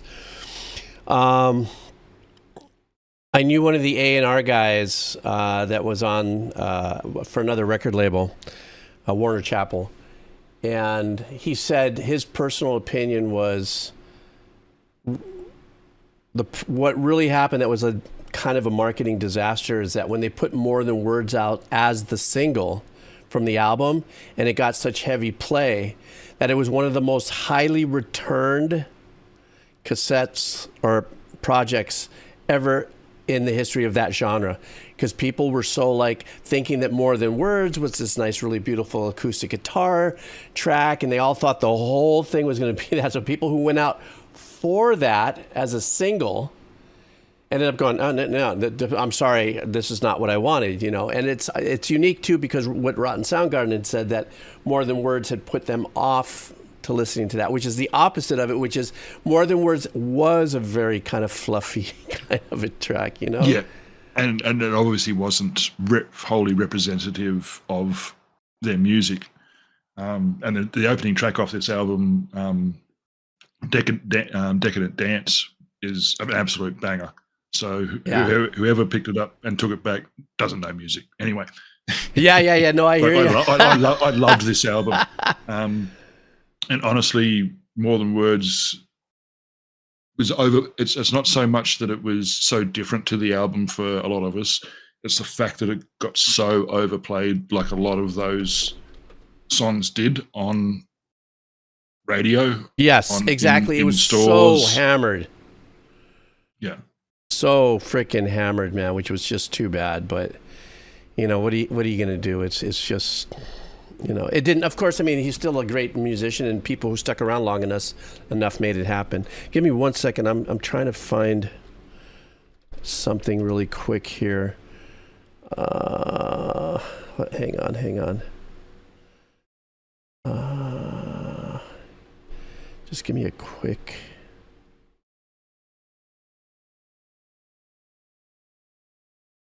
Because if I could just get this. Nope, that's not it, I don't think. I'm sorry. I was trying to find my friend from the band, Redtail was the name of the band that I was in as a lead singer, and he put it up on SoundCloud. But the reason why I wanted to play it right after that is because he was such a fan of Bettencourt. Just give me 1 second. I just have to see if I can, because now it's bothering the shit out of me. So stand by for a second. I gotta. Yeah.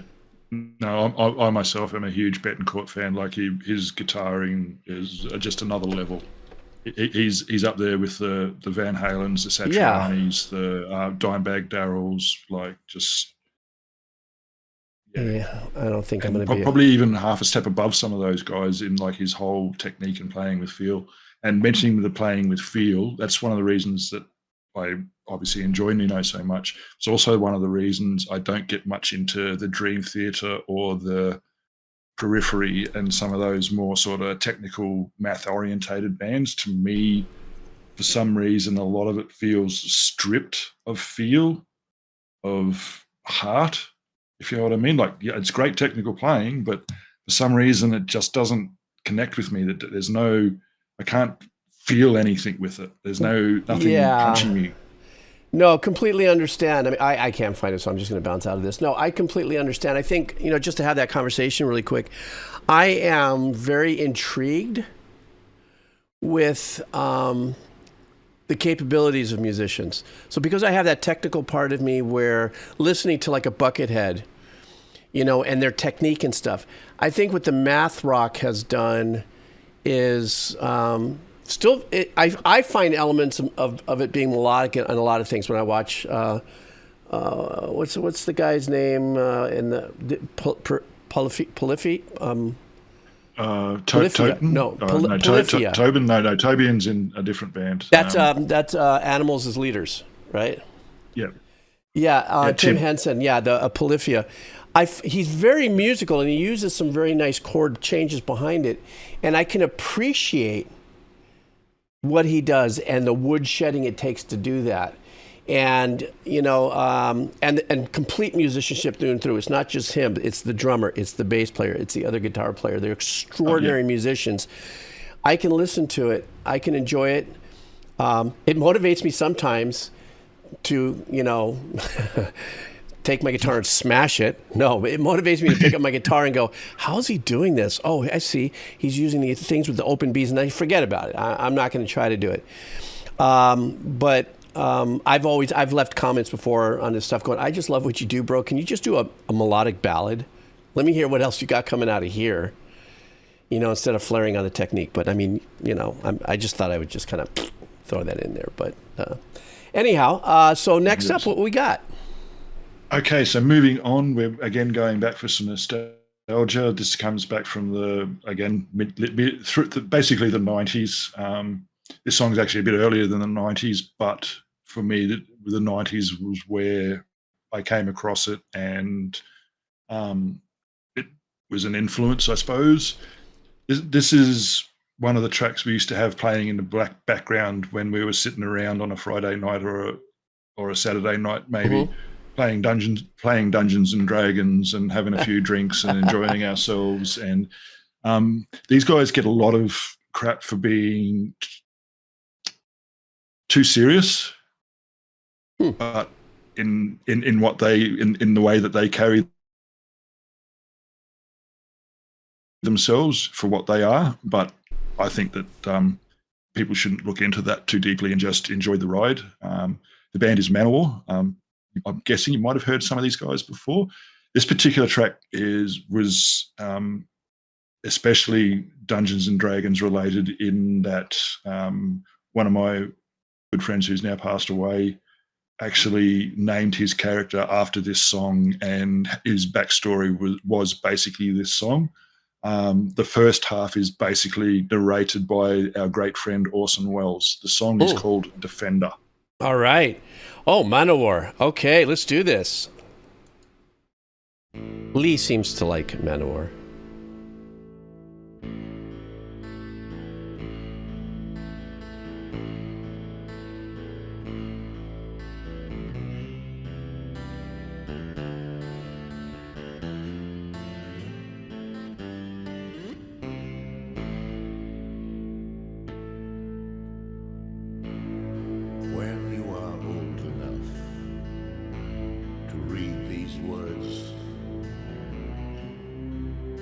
Their meaning will unfold.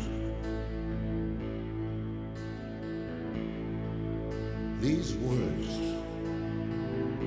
are all that's left. Though we've never met, my only son, I hope you know. Oh, I love his voice, man. Jeez. That I would have been there. It's Orson Welles. I know. It's just so... yeah. But my call was heard, and I did go. Now, your mission lies ahead of you, as it did mine so long ago. To help the helpless ones, who all look up to you, and to defend them to the end.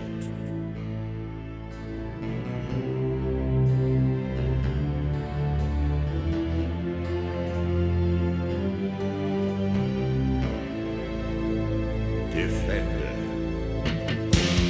ride like the wind, fight proud, my son. You're the defender, God has sent.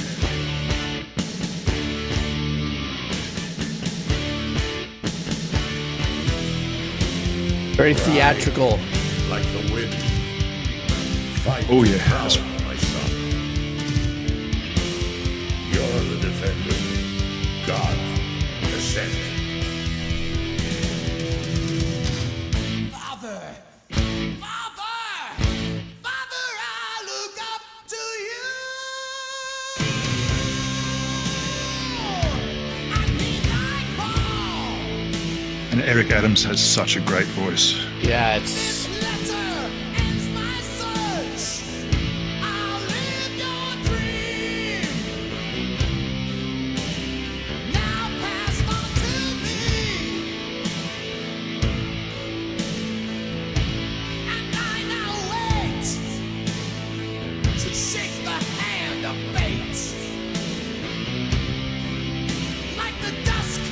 I love the tone of the bass on this. Wow.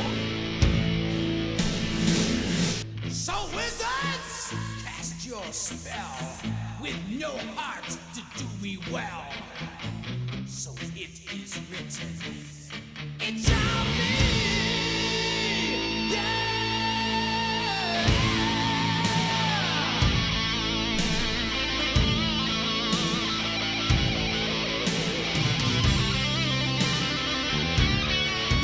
God, the bass has this really nice little phase shifter on it.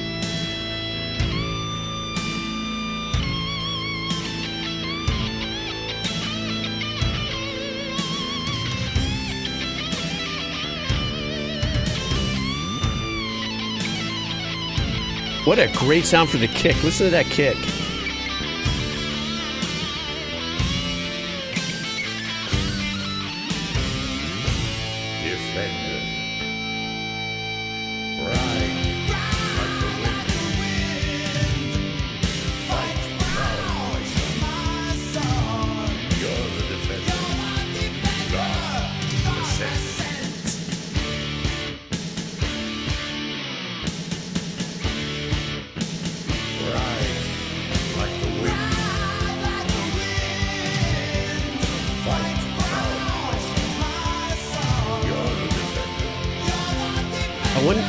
I'm sure they got the licensing for that voice, right?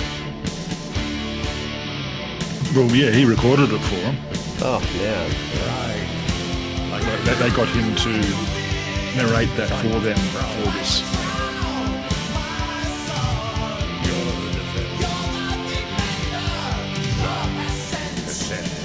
But doesn't it just give you like visions of like Conan the Barbarian? Oh, absolutely.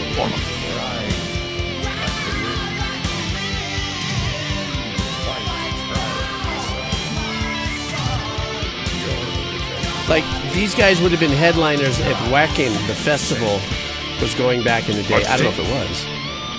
I think they have. Headline Wacken. They are huge. They're massive. Yeah. But at the same time, a lot of people consider them a joke because they're why? Because they're so theatrical. They've got songs like and lyrics like if you're not into metal, you're not my friend. Heavy metal or no metal at all. You know. Well, I think maybe the love and hate thing is that the fact that they definitely have a theatrical vibe to them.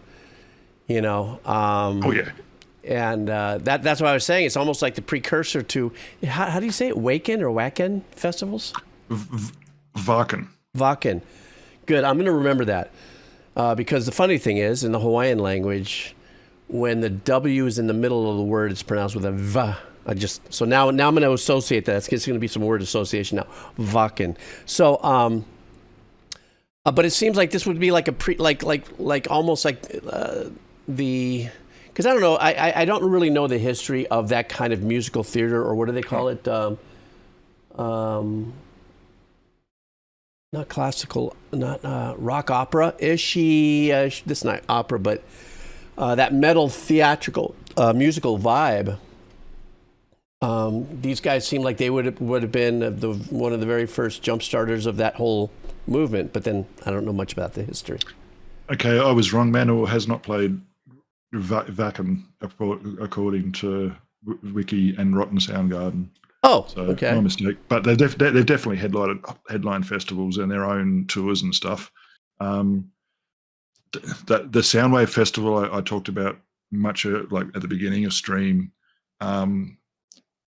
Apparently they tried to book them for one of those, but the cost was super prohibitive. Oh. On top of performance fees, they wanted their own jet between cities and that sort of the full on that's what the promoter basically alluded to without like directly saying it, because if you say that sort of thing, you can get you into trouble, obviously. But yeah, it was very much alluded that the cost was way too prohibitive. And if they have toured Australia, it was a long time ago. And as a live band, they are amazing. But like I said, because they have such a high opinion of themselves. That's one of the reasons some of the music and metal community. Well, that's also medical. A little bit of a joke. Yeah. I like that blend. You just kind of all put it together. Well, one of the things as I'm looking at the, hearing your story, hearing their music, and also looking at, I don't know why I'm getting Spinal Tap vibes. Not because I'm associating the music, but maybe associating the elitism and the Spinal Tap vibe. And I gotta tell you, the guy who's second to the right reminds me of the bass player in Spinal Tap too. I don't know. The lamb chops and the beard thing. I don't know. I'm an idiot. Anyhow, what's our next song? Okay, so I've sort of been like dreading a little bit getting to this part of it. We've got two to go. These two, excuse me. These next two are pretty. The last one especially is very personal to me. We'll get to that very shortly. But this one has become personal to me in the last couple of months, basically since SB passed. I'm sorry. You did spend time with her, didn't you? Didn't you guys go to a concert together? We didn't get to go to a gig together, but I did get to meet her, and we had lunch together. We spent about 3 hours talking shit and talking about this lovely community, and she was absolutely. If we had grown up in a similar area, we would have been gig buddies for sure. We would have been friends. We would have listened to music together. She was an amazing person. This particular band is called Mantissa. They're an early 90s Australian metal band.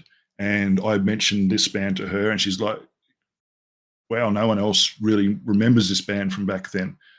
Now, on a happier side of this story, back in 92, I had tickets to see the Red Hot Chili Peppers in Perth.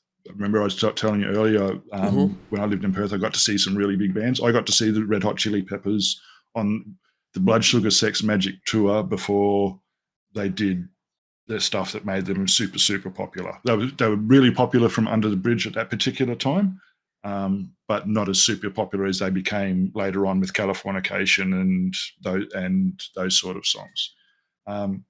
Now, there was rumours going around. No one knew exactly who the support acts were for this particular gig. Through one lot of information, I had heard that a band called the Hard-Ons, you may have come across those guys on here, I'm not 100% sure, great Australian punk / hardcore band. They actually did a cover of Let There Be Rock with Henry Rollins. It's an absolute ripper.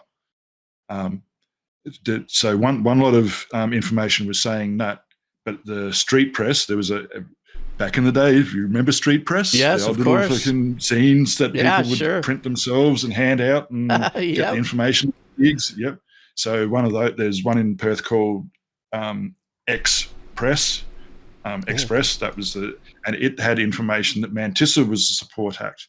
And so I'm like, well, who is it? Because the only band on the ticket was Red Hot Chili Peppers, right? Plus, and just said plus supports back in the day of physical tickets. I like how you say that. Yeah. So I arrive at the gig and I hit up the merch store and I say, so do you know who's playing support tonight? And they say, yeah, both Mantissa and the Hard-Ons are playing support. So like I said, one lot of information said one band, another lot of information said a different band, but it turned out that both bands were actually playing support that night. The Hard-Ons were great. This band, Mantissa, was great. Again, SB recognised this band when I mentioned them, said she'd seen them live as well around the same time. So this is my dedication for this stream to SB, Mantissa, Mary Mary. All right. In honor of SB, let's go.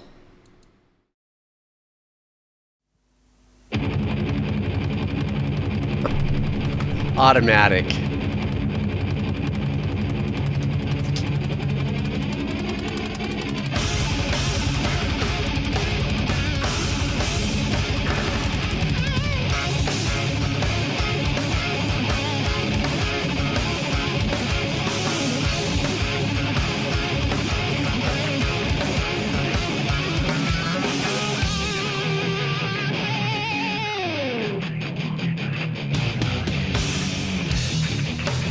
Oh, jeez.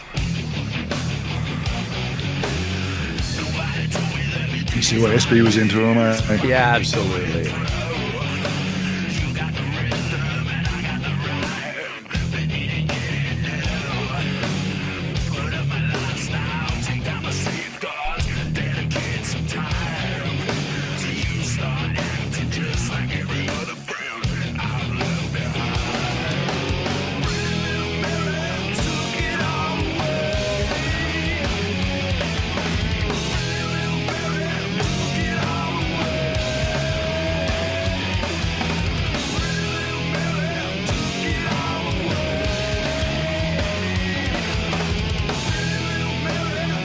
Great mix, man. I'm loving the mix on this as well.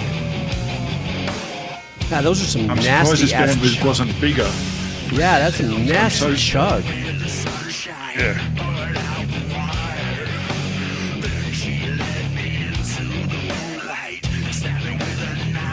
There's a doubling there I really dig.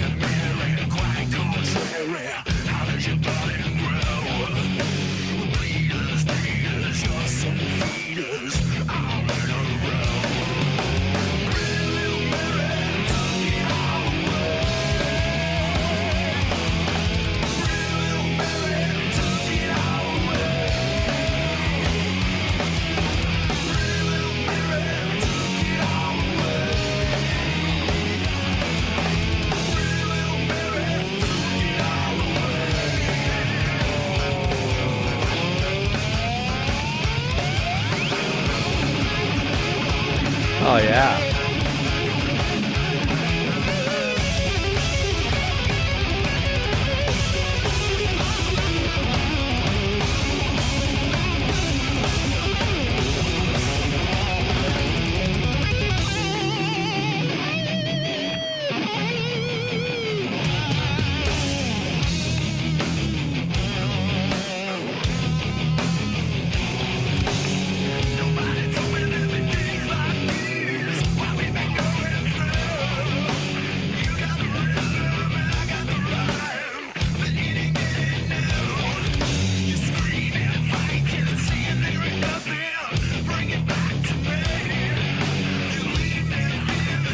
I love the little voice they have going on back there in the mix.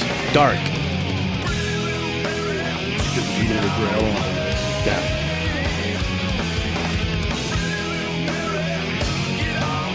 There's a little Hendrix thing that happens there.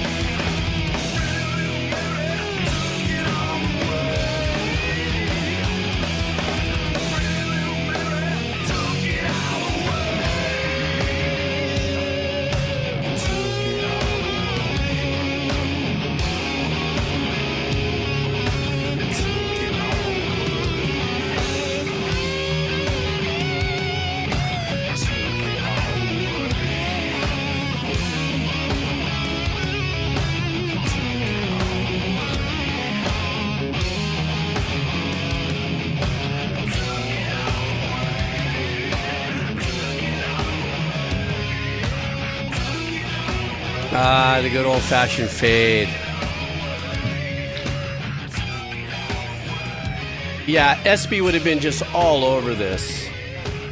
She was. Chair moshing. She was. And back in the day, it would have been an actual mosh in the crowd. Guarantee. When was this released? Do you know? Early 90s, like 91. What 92, a great sound too. The engineering. They played this song when they played this song when I saw them live in '92 with the Chili Peppers. Yeah, that's the tone's phenomenal. What an odd pairing with the Chili Peppers. No, actually not. I can see that. Okay. It was off the Blood Sugar Sex Magic as well, not the later, softer Yeah, this Chili was still Peppers. when they were ballsy peppers. Yes, like Suck My Kiss and Yeah. So Psycho Sexy and yeah. Yeah, that's okay. I get that because I don't have. Oh, hi, Jikken. No, it just I say that because I think I know more of the Peppers post. More of their gnarlier, raw. Sting. Why can't I think of the Flea's Bloody Finger playing? Because he's just crushing the punky kind of vibe thing. So. Anyhow, yeah, no, she would have loved that. Now, this last song you say is a deeper dive and dedication. Let us in on this one. And take your time, obviously. So this one, in some ways, is an Australian anthem. It was played at Steve Irwin's funeral by the guy who sings it. And we buried my father to it. Mm. I haven't listened to it since.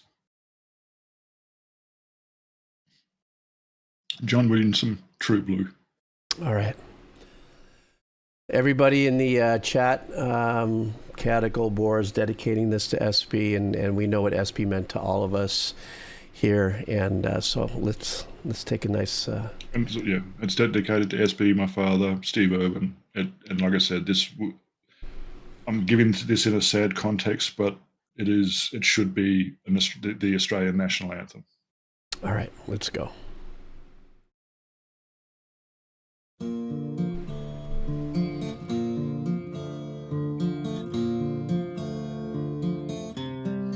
Hey, true blue, don't say you've gone. Say you've knocked off for a smoko, and you'll be back later on. Hey, true blue. Hey, true blue. Give it to me straight, face to face. Are you really disappearing? Just another dying race. Hey, true blue.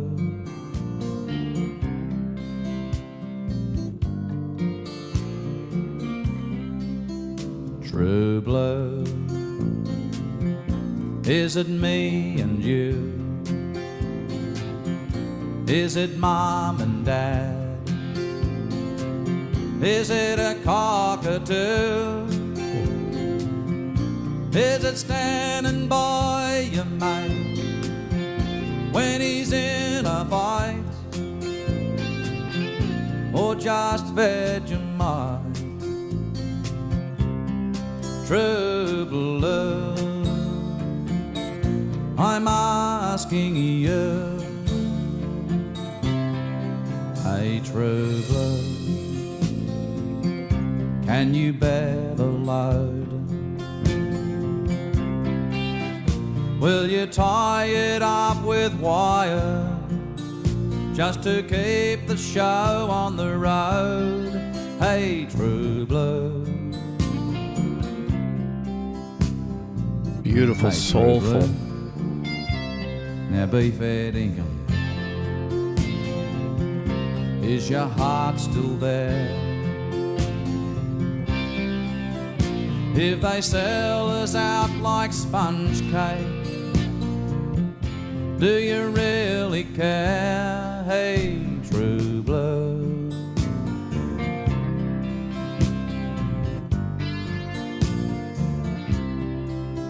True blue.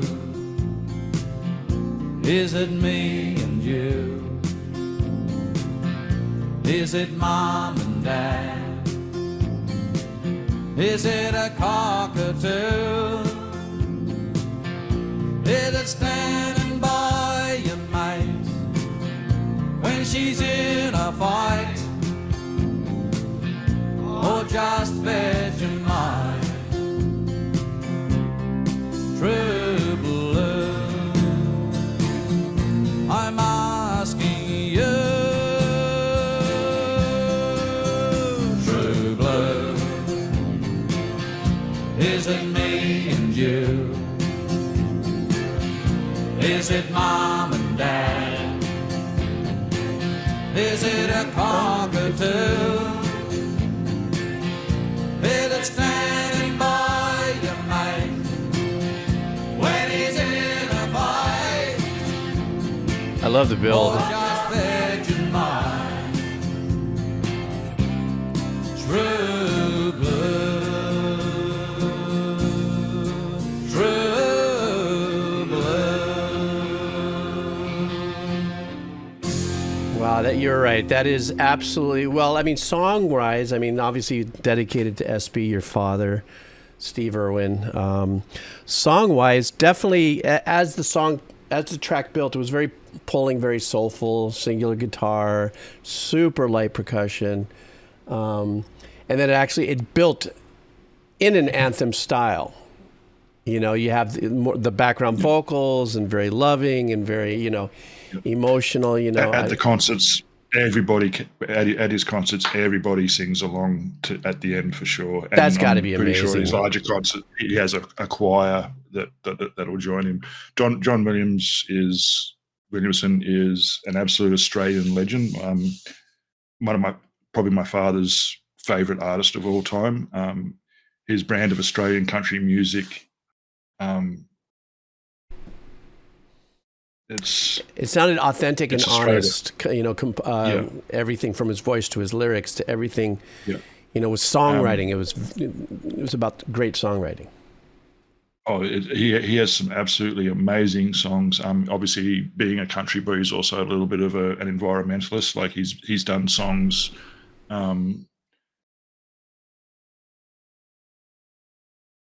Like Rip Rip Woodchip, which is about rainforest clearing and turning stuff into paper, and he's done songs about Aboriginal culture, and like there's an Australian Aboriginal painting artist called Abramelin, and he was really famous for painting pictures of Ayers Rock, Uluru as it's known now. And his song, the song "Raining on the Rock," is just it paints landscapes in your mind, especially if you know the images that he's painting in a way, because you're familiar with them. Well, that's what makes an artist like him legacy, you know. And that song will live on, you know, for as long as we're on this planet. It seems like it's one of those anthemic songs that'll turn around and come back and stuff. And you know, for you to have to, well, all of us. It was just kind of you don't think about it. It was very shocking, you know, with SB, and for me to hear that too. Her brother had reached out. I think it was to 1 a.m. behind it, Discord, and so when I got that message, 1 a.m. was, I think it was 1 a.m. Yeah, he had said, listen, I got a message for you from somebody. I wasn't thinking about it and all that. And to catch that message, you know, that she had passed and stuff like that, I really, truly felt displaced, empty. Well, I think we all, especially here amongst us here in the chat, you know, the chat the chat's a lot better having her have been here, but it's also a little bit of that emptiness, you know, not only with the chat, but, you know, also on Discord. You know, she was always. She was very active in Discord, yeah, and not just in the channel either. I had a few discussions with her behind the scenes. Just to, I wanted to ask her opinion about some. As I said before, I'm friends with a few reactors, and I was looking at the band called you. She gave you Powderfinger to do, and I asked her opinion on what Powderfinger album I should give another guy who does whole album reaction review type stuff. And we had a conversation. That's what it started at, but the conversation went on for like 2 or 3 hours, and that's not where the conversation ended. That's not where the conversation ended at. I don't. You're definitely not. I tell you what. Out of, you know, as she became a part of our community, you're not the only one. I have other DMs and stuff from other people that, you know, are just stunned and heartbroken because they had, you know, those discussions. And, you know, it's really unique because, or kind of you know, the era that we're in now in the digital world, you know, that footprint of somebody who passes, that you can look back at the old texts, the old comments, you know, the channel, the conversations. You know, when I see her on my Discord there, you know, I'll open it up, some of the conversations we had. Of course, I get a smile. I feel completely honored too to have had the opportunity to do that podcast with her. Yeah. You know, I feel so lucky to have met her. I almost didn't go. When she first messaged that she was coming up. First off, I didn't know she was a she. I didn't know she was a she until basically the day we met. Right. Or the day before, I think, possibly. It's entirely beside the point. But I'm reasonably introverted. I don't like going out too much, and so she sent a message. She said, "Oh, I'm coming up in a couple of months. You know, message if you want to. We'll go grab coffee or something, catch up." And I sort of, at the time, I'm like, "Yeah, okay, I'll think about it." Messaged again and it got closer and closer, and then something else happened at work where excuse me, the cat is now actually That's demanding okay. my That's attention. All right. That's why you keep seeing me look off to the side, because she keeps demanding my attention. No, that's quite all right. It's still 2 hours from dinner time, but you know, I have 8 grandkids, and when they're putting her in and around, I'm the same way. I'm just like, it's just what it is. It's just like a child. Yes. Yep. And so this other person who had started working with me. Turns out I knew her, or I didn't know her, or didn't remember her, but she knew me from back in the day when I was around the music scene. Wow.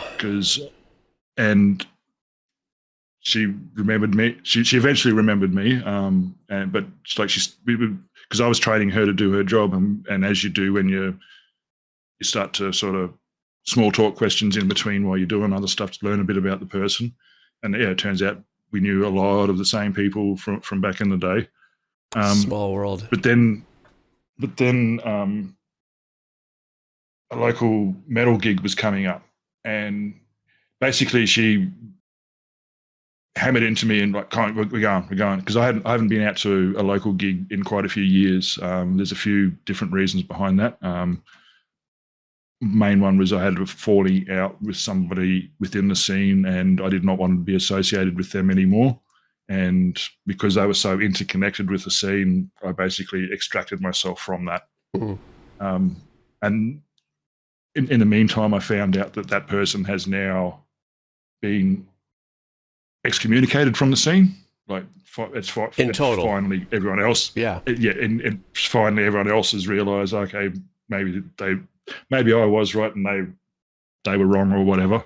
And so they were out of the scene. So so I went along to that gig, and that got my social battery up a little bit, if you know what I mean. Like, yeah, sure. And then SB messaged me on the Friday, I think it was. Yeah, I'm in town. You know, we want to catch up on Sunday or something. And like, do I want to? Excuse the language, fuck it, why not? You know, what's the harm? Let's just go and have a coffee and we can talk about some stuff. Well, specifically Giebs, I suppose, Jeeps and avocados and music in general. Sure.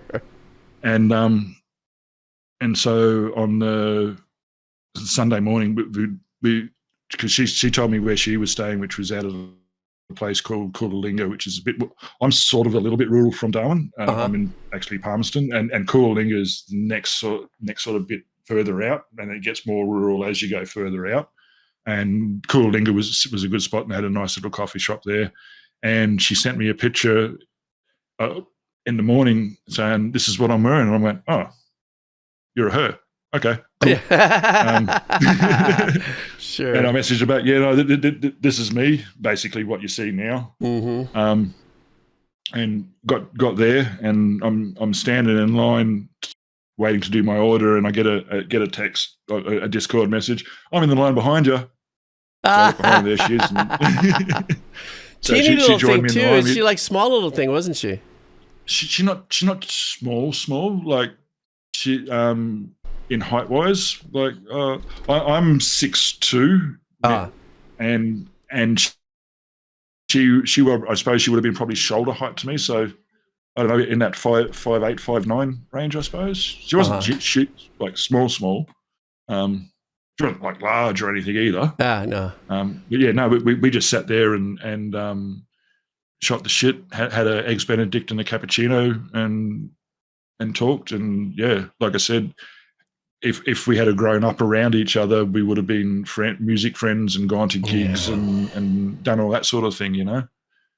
And I'm actually going to her, or near, I'm going to Iron Maiden Megadeth in Brisbane in November. She would have been going to that as well. Sure. So, yeah. So you go with her on her, take a shirt or something, you know? Yeah. Her partner had sent me a few pictures that I used for that. I think for the thumbnail of that one video that I was announcing. Maybe take that and put it on a shirt or something, and take her with you on that shirt. With your dad too, maybe. That's sometimes that's what it takes when you got to bring that with you and stuff. She was an extraordinary young lady, and all of us, especially the mods. She was just so excited to be with the gang and to become a mod and stuff like that. And the guys, Snips and. I also believe you're the only reason she joined Twitch in the first place.